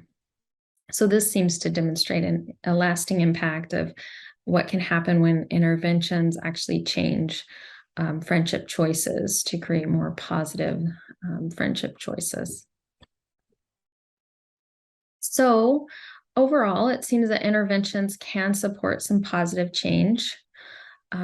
Social relationship informed interventions can be extremely helpful to supporting a healthy and egalitarian classroom climate. And this healthy and egalitarian classroom climate can open the door to the kinds of positive peer influence that we know is possible. And it might also diminish the kinds of bullying and the kinds of negative social relationship dynamics that can create harm for youth. So this is a reason to think about interventions in an applied way. But there is also the question of when and how should we intervene. So it may not be the case. Well, I would say that it absolutely is not the case that interventions are easy or that they should ever be thoughtless. There's much to consider.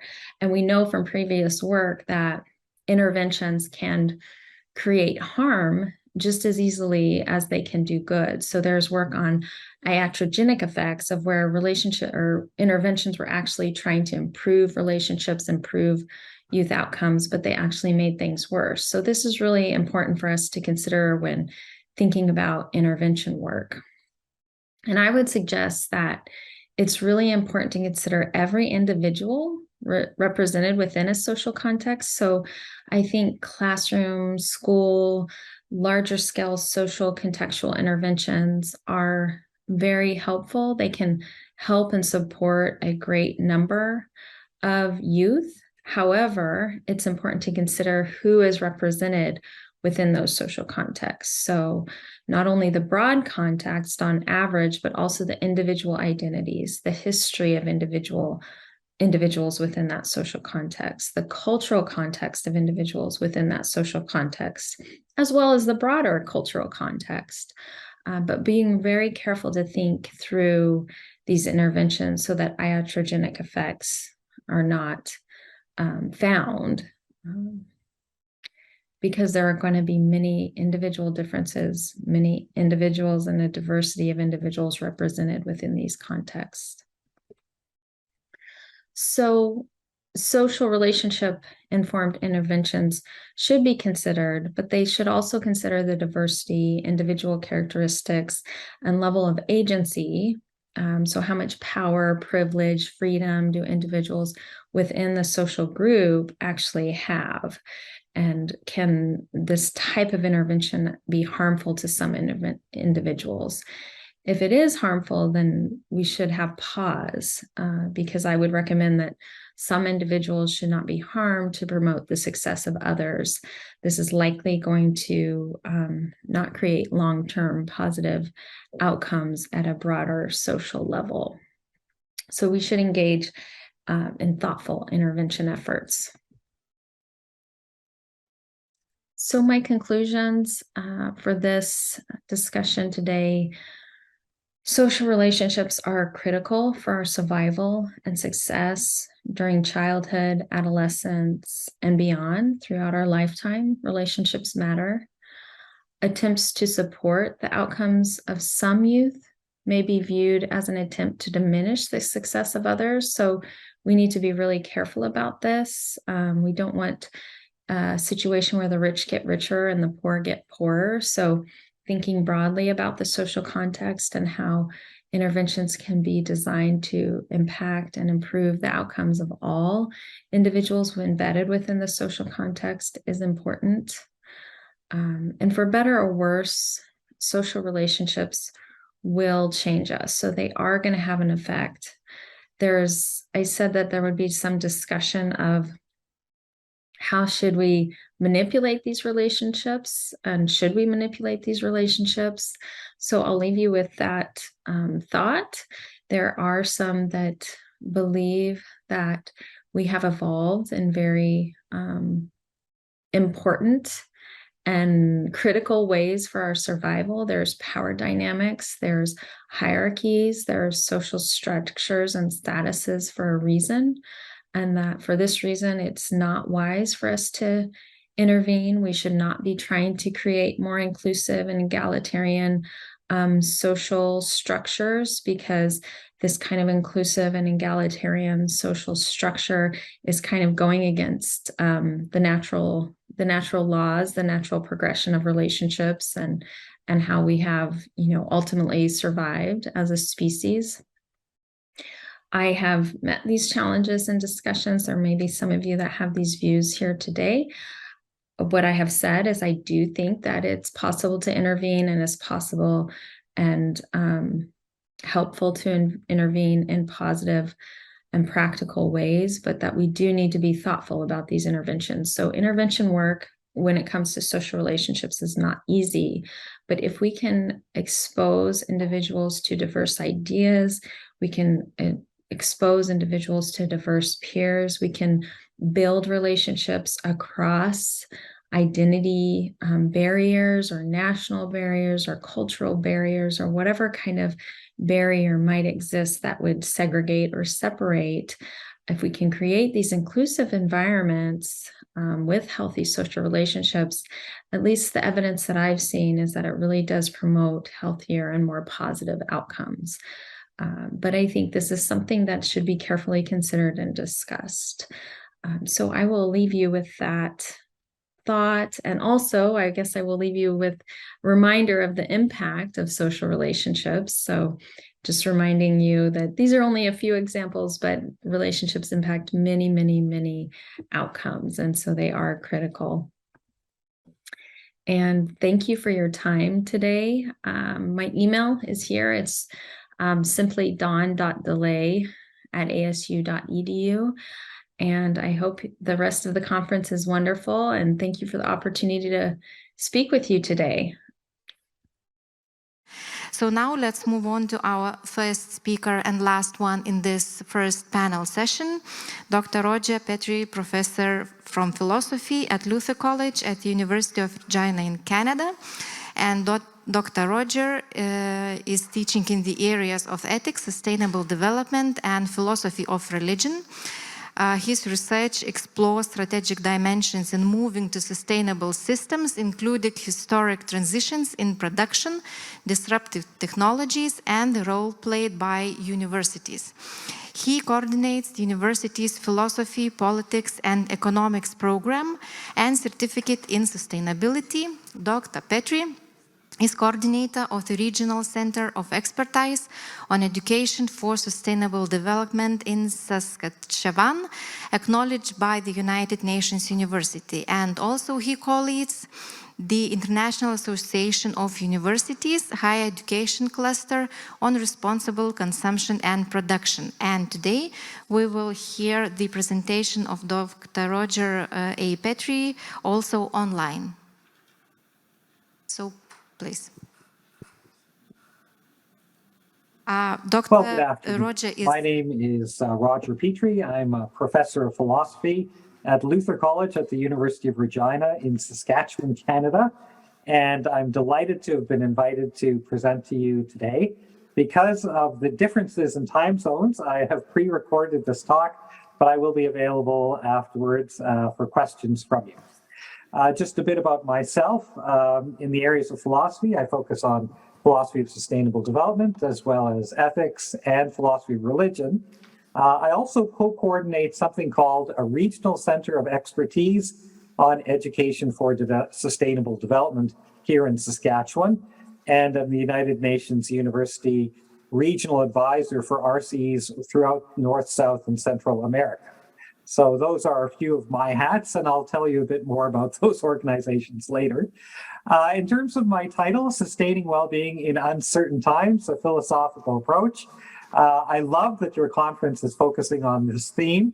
And as a philosopher, I'm going to begin in many ways by looking at some of those key ideas to put this together. So in terms of the presentation overview, one of the things I need to specify is what is my philosophical approach. So I'm going to begin there right off the bat. I'll be upfront with you. And then I want to talk about sustaining well-being in the context of sustainable development, because it seems to me that's one way in which we could talk about well-being that has sort of a global currency. Another concept I have to differentiate is what do we mean by uncertainty and how does that differ from risk? Once I've framed some of these things, I can then look to the question of, well, what social innovations could we use in order to sustain well-being in times of uncertainty? And I'm going to look at three things. The first is just looking at universities as individual universities, and I'll look at my own university there. I'll then talk about this global movement, I would say, of regional centers of expertise on education for sustainable development. And finally, I will conclude by looking at an inter-university collaborative initiative of the International Association of Universities structured around the 17 UN Sustainable Development Goals, or what we call Agenda 2030. And you can see some of those goals in the staircase, actually, that's in my college here in Canada. Okay, so what is my philosophical approach? Well, part of it is I need to say it's a practical philosophical approach, which is quite different from what a lot of my philosophical colleagues would do, partly because rather than having the philosopher in the driver's seat, framing the problems, defining the terms, in many ways, as a philosopher, I go to the community in order to, first of all, define the sustainability problems we're looking at, look at their meanings, what language they're using, what are their aspirations, what are their needs as they define them, and even how can they participate in the various methodologies to help solve them. So as a scholar, that's a bit different. And so I'm following what Brian Norton has called a practical philosophical approach. And this involves a bit of a transformation of scholarship. So in this case, as a scholar, I'm more a participant. I'm not a neutral observer. I'm actually quite excited about sustainable development. So I combine both the normative side of the ethics that I often look at in the classroom with the basic empirical dimensions of sustainability that involves understanding scientific limits and technologies. As a philosopher, I'm also a bit of an engineer and tinkerer, I would say, because practical philosophy involves building things, not just theorizing. And my own identity as a scholar is fairly blurred. So I do research into education for sustainable development, which basically puts all of my three scholarly roles into a single role. The other thing is seeing the community in a different way. So rather than seeing myself as a scholar as opposed to the community is a group of scholars as well and participating in the process. Also, as a philosopher in this context, I also generate new types of scholarly artifacts. So the kinds of theories I'm interested in primarily are those that are place-based or grounded. I like case studies. I like mapping local processes that can be tinkered with in order to achieve sustainable outcomes. And the general theory that I get from my philosophy discipline is used for a good question, right? It's not an end in itself. The outputs are more than just journals and books, although I do that too. I'm interested in constructing letters, policy documents, things that will modify local development patterns and even appropriate technologies. And so all of that I can encapsulate a bit in something called Education for Sustainable Development, which really looks at what is the role of education in a broad sense in order to achieve local transformation and global transformation for a sustainable future. Okay, so what is well-being in the context of sustainable development?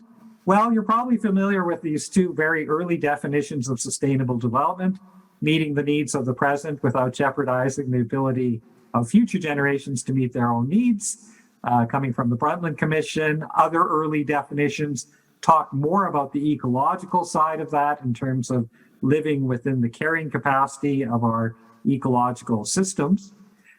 Here's one that's kind of an academic, less of a policy one, looking at ecological flourishing and human flourishing alongside each other. And so when we think about sustainable development, in a way, the bottom lines of sustainable development have implicit within them certain notions of well-being. So the early goal of addressing people who were most in need, dealing with issues of poverty, similarly dealing with ecological or environmental degradation, over time has shifted to more of looking at the well-being of human beings. So looking at dimensions of vulnerability, looking at people's aspirations, their quality of life, talking about the positive side in terms of human capabilities, and similarly natural systems, right? Not simply looking at preventing pollution and preventing environmental degradation, but also how do we strengthen and support to make healthy our ecosystems and make them more resilient. And the way we achieve this, what I like about sustainable development, is it doesn't presuppose the who and the how. So business, of course, can participate, but governments, other organizations, non-market organizations, we're all interested in how to achieve these two bottom lines through a variety of means. So when we talk about improvements of human well-being, we're also talking about the improvements of non-human species. So often when you look at documentation around well-being, it's typically framed around the well-being of human beings. But I think we could apply all of these categories that I've posted up here to ecosystems. So here's a picture of a wetland here in Saskatchewan, and the idea that we could care about the material for a good life in terms of other species, for example, thinking about habitats and good social relations alongside other non-human species. And we need to also think about well-being in terms of context. So we can have some general theoretical categories of well-being, but as various philosophers have taught us, we need to look at well-being as it's understood locally. So what do local people think is part of a good life in terms of their livelihoods, local culture, local practice, and also the how to do that. So the how to do that means understanding the best way in terms of local capacities and capitals that are available, especially to people who are perhaps worse off or more marginalized in those communities. So what do we mean by uncertainty?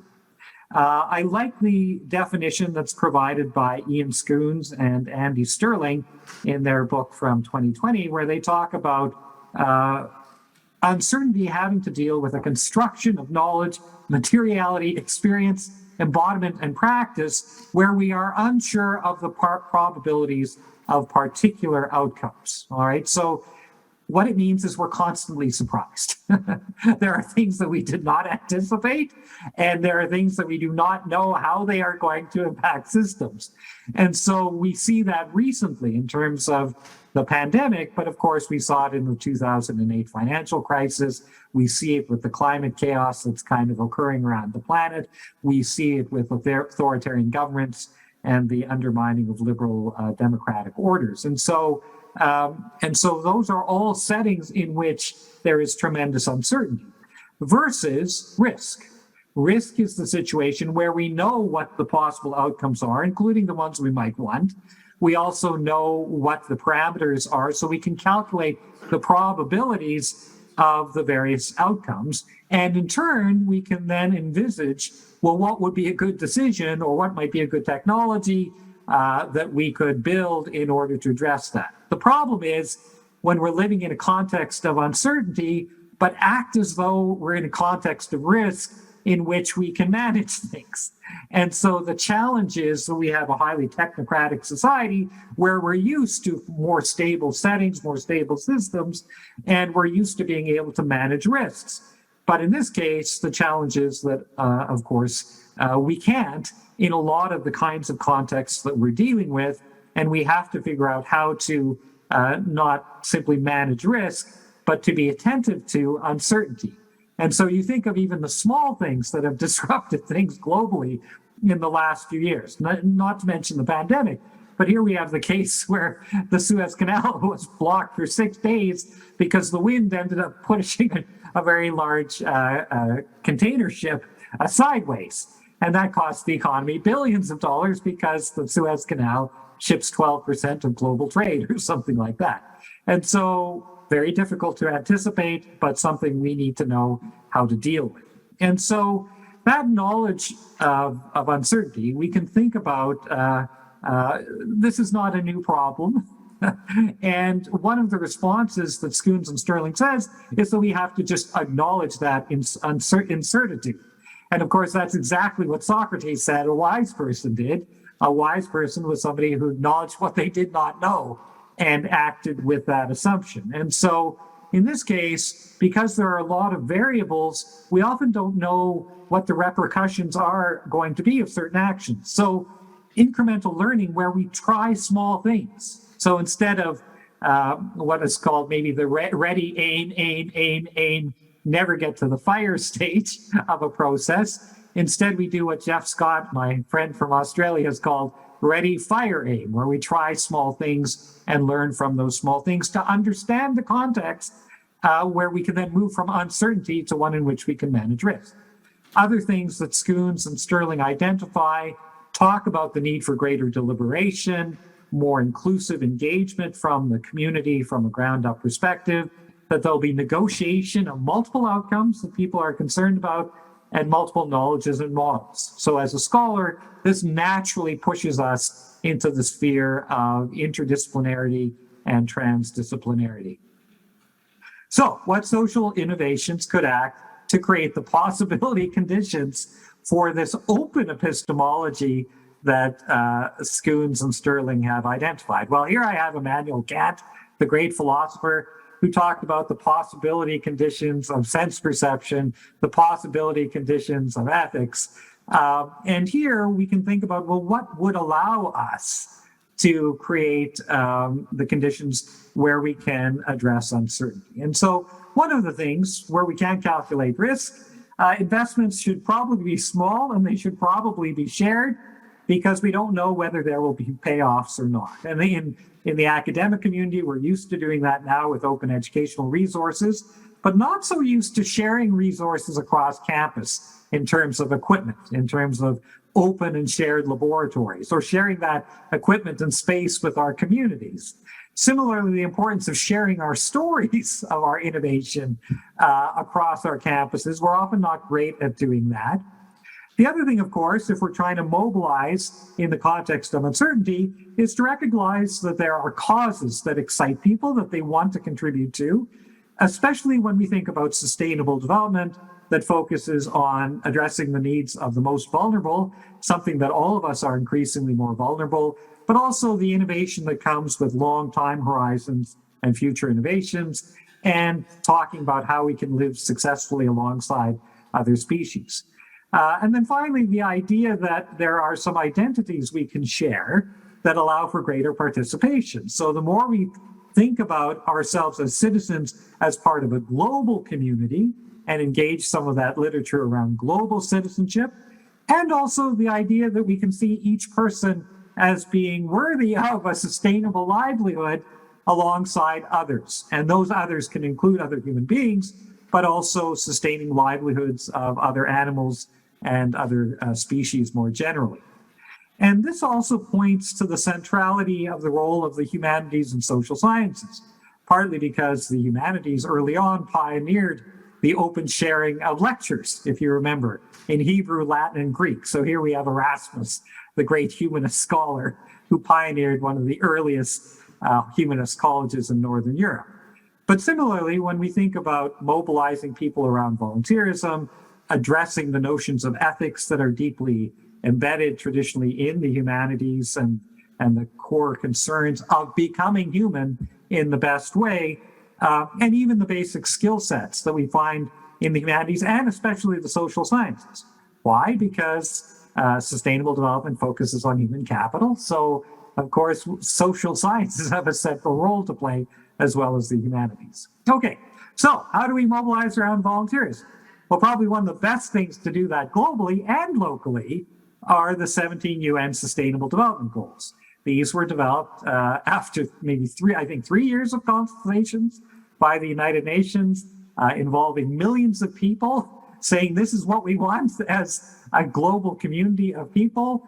And it includes both human concerns for how to sustain human well-being and that of natural systems. So we can see that here, but we can also see how a lot of these goals enable us to achieve those well-being outcomes, and especially those ones in the second row. All right, so the Sustainable Development Goals are pretty crucial in all of that. And with each Sustainable Development Goal are targets. So if you've never looked at them closely, there are measurements, areas that governments are supposed to be reporting on. The 193 governments that all agreed to do this up until 2030. And these are targets that weren't necessarily developed by scholars, but by the people in general. So as scholars, we can critique them. We can also critique the goals and do that constructively. So we have a central role to play. And there are some goals that specifically talk about well-being. So we should probably take a look at those as well. So how do we use these goals in different contexts? Well, one context, of course, is in our own universities. How do we bring our scholarly community, which includes our students, our faculty, our staff, our administrators together? At the University of Regina, we were doing our strategic plan, and we come up with a lot of 5 key action areas that we wanted to work in. And of course, the Sustainable Development Goals are global goals. They are meant to be enhanced and elaborated by local goals and local concerns. But we use the goals as a checklist to make sure that we weren't missing anything in our strategic plan. And so as part of the strategic plan, we used the Sustainable Development Goals to ask key questions. Another thing I've done and been a part of are something called Regional Centers of Expertise on Education for Sustainable Development.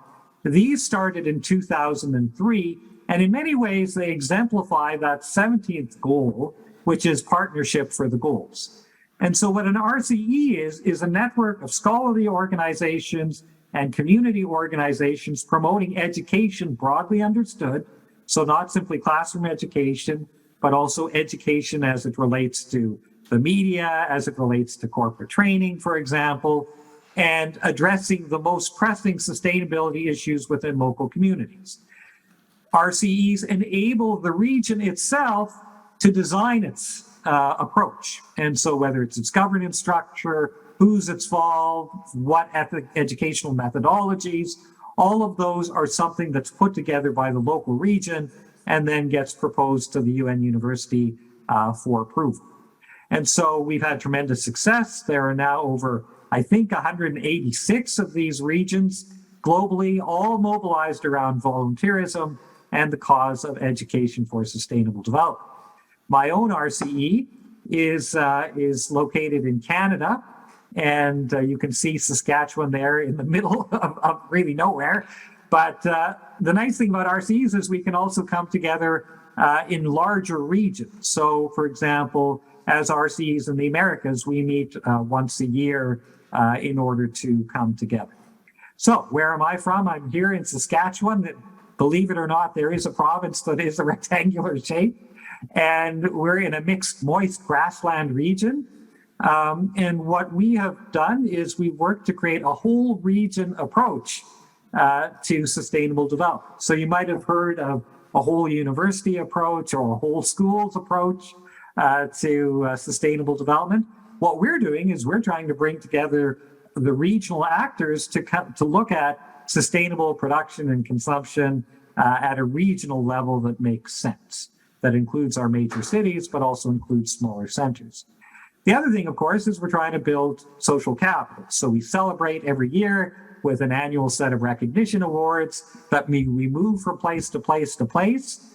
We focus on issues of concern in Saskatchewan. And we've got a lot of issues living in a prairie ecosystem in a time of climate change, but also addressing historic barriers. So barriers between rural and urban communities, between First Nations or Indigenous communities and settler communities, addressing the separateness between our own universities and post-secondary organizations. In fact, one of our great successes, I think, has been to bring our post-secondary institutions together to not see each other as competitors, but see each other as collaborative players. And how do we do that? Well, we do that by integrating the diverse knowledge types that we find in the different disciplinary areas of these post-secondary organizations, combined with the local knowledge of practitioners, our Indigenous communities, and so on.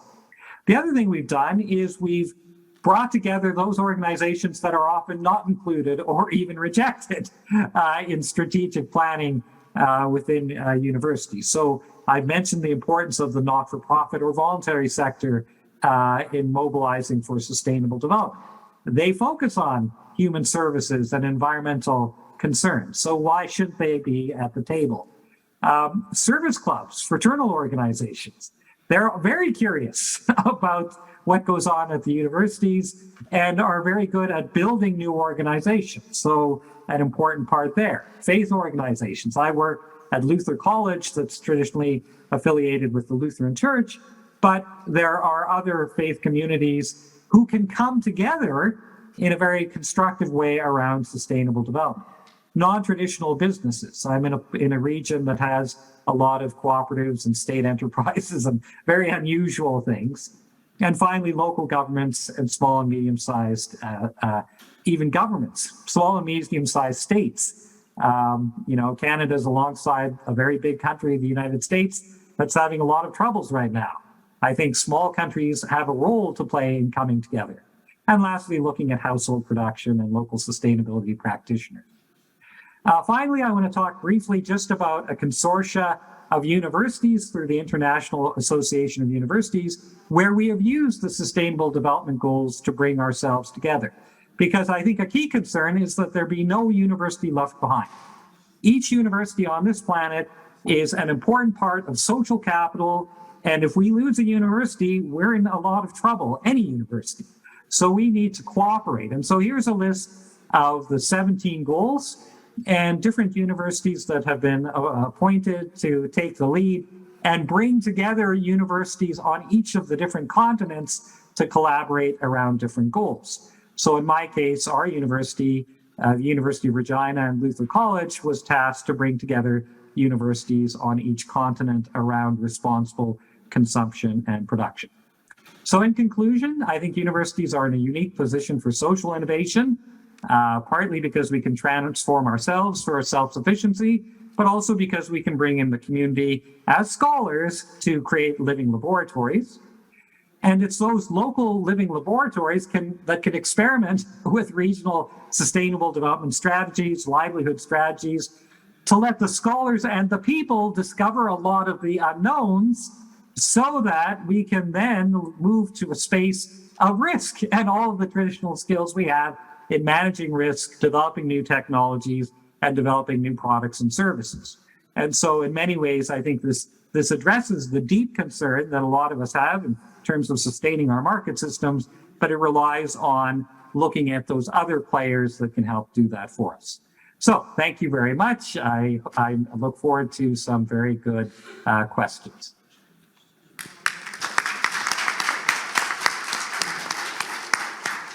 Thank you, Professor, for a very deep presentation that has most probably questions are deeper than we have time for that. But still, do we have any questions for Professor Roger Petrie? And maybe we have questions for any other speaker. The last possibility to ask, because after a few questions, if we have, we will leave to lunch. So I see that the co-moderator has one question.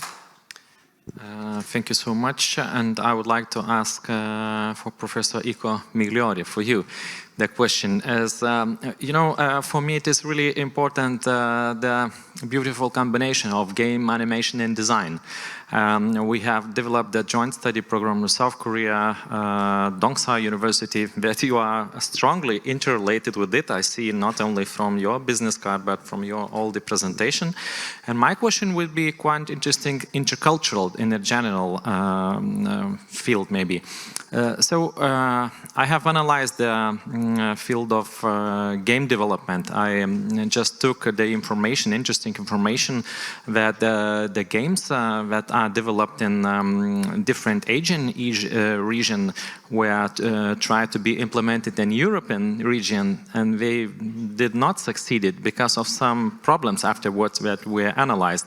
The animation aspects, the colors, and the other design peculiarities were not so much close and related to the European culture. So what do you think about the design and animation aspect difference between Europe and Asia region, maybe targeting directly to the Korea? What is your opinion, dear professor? Sorry? I think it's a nice question, thank you. But because I think when we develop project, we also deal with technology, with new technology. You can skip from that. You can, especially for those inclusion projects, you have to deal with managing many different layers together. And when I mentioned in my presentation, we need to be a director, is almost like that. To be a director, almost like directing a movie. When we present new spaces, we call interior spaces, but everything is interior, I believe. You know, there's a very interesting professor said Professor Giulio Carlo Organo, a very old professor in Rome. He said, everything is interior design, because the city are interior design. Sometimes we conceive interior, we are interiors. We need to start from interior. This is also something connected to what you're asking. We do not have to conceive boxes to fill with things. We have to generate things from inside. The new way of museum, I'm working in many museums, and the way we produce museums is completely another story. Not try to produce fancy architecture within some collection of things that you don't have a clue, right, sometimes, or maybe showing muscles, or showing energy. But the way is to produce things starting from inside. The same thing for digital. When you produce digital things, you need to learn from there, about the spirit of this place. So you need to understand what are the factors, the identity, the characters that you can emphasize and enhance with your quality. This is the starting from inside instead of from outside. Instead of producing something and try to adjust this to people, try to read more what they have here. And of course, I think tradition is important. The way we approach to traditions, the way we start with traditions and transform the heritage and legacy into something new. It's very important to start with traditions. Now, especially nowadays that we have this, we're facing this, many don't mention it, but those old problems that we're facing. We need to be stuck on the tradition, but to have a capability to go beyond that. Read the tradition and try to move away. And let's say in Italy or in Lithuania, I think in many countries you have a specific, and in Korea, you have a specific kind of approach, also time-wise.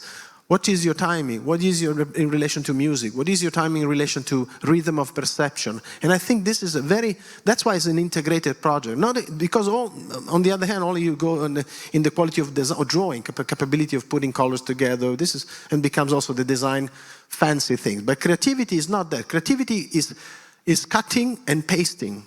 Cut and paste. Cutting many things, selecting and readapting something new. It's nothing from scratch. That's what creativity is. No, I invented. You know, I mean, sometimes my students, they say, I'm a creative. So you just have a child, I said, and this is the only way you be creative, to have son.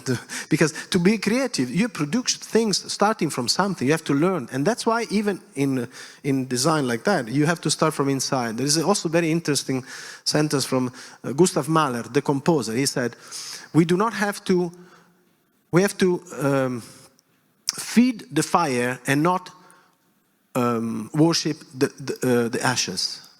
This is tradition, is to feed the fire, not worship the ashes. Sometimes in Italy, for instance, we adore the ashes. Oh, the beautiful, the past, what is beautiful. Come on, feed the fire. Mean the fire, but you need to have the fire. And that's why also in digital, you need, what is the fire? And the complexity is to read more. The identity and work with the local identities and start from that. So we have heard outstanding presentations and that provoke very interesting discussions, and I'm sure that those will be even more reflected by our participants later on. And we will continue with the presentations after lunchtime, and the lunch is served in the Rotonda Hall on the ground floor.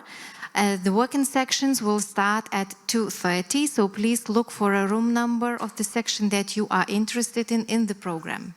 So we thank once again our honorable speakers. Thank you all for participating in the panel session, and see you all after lunch.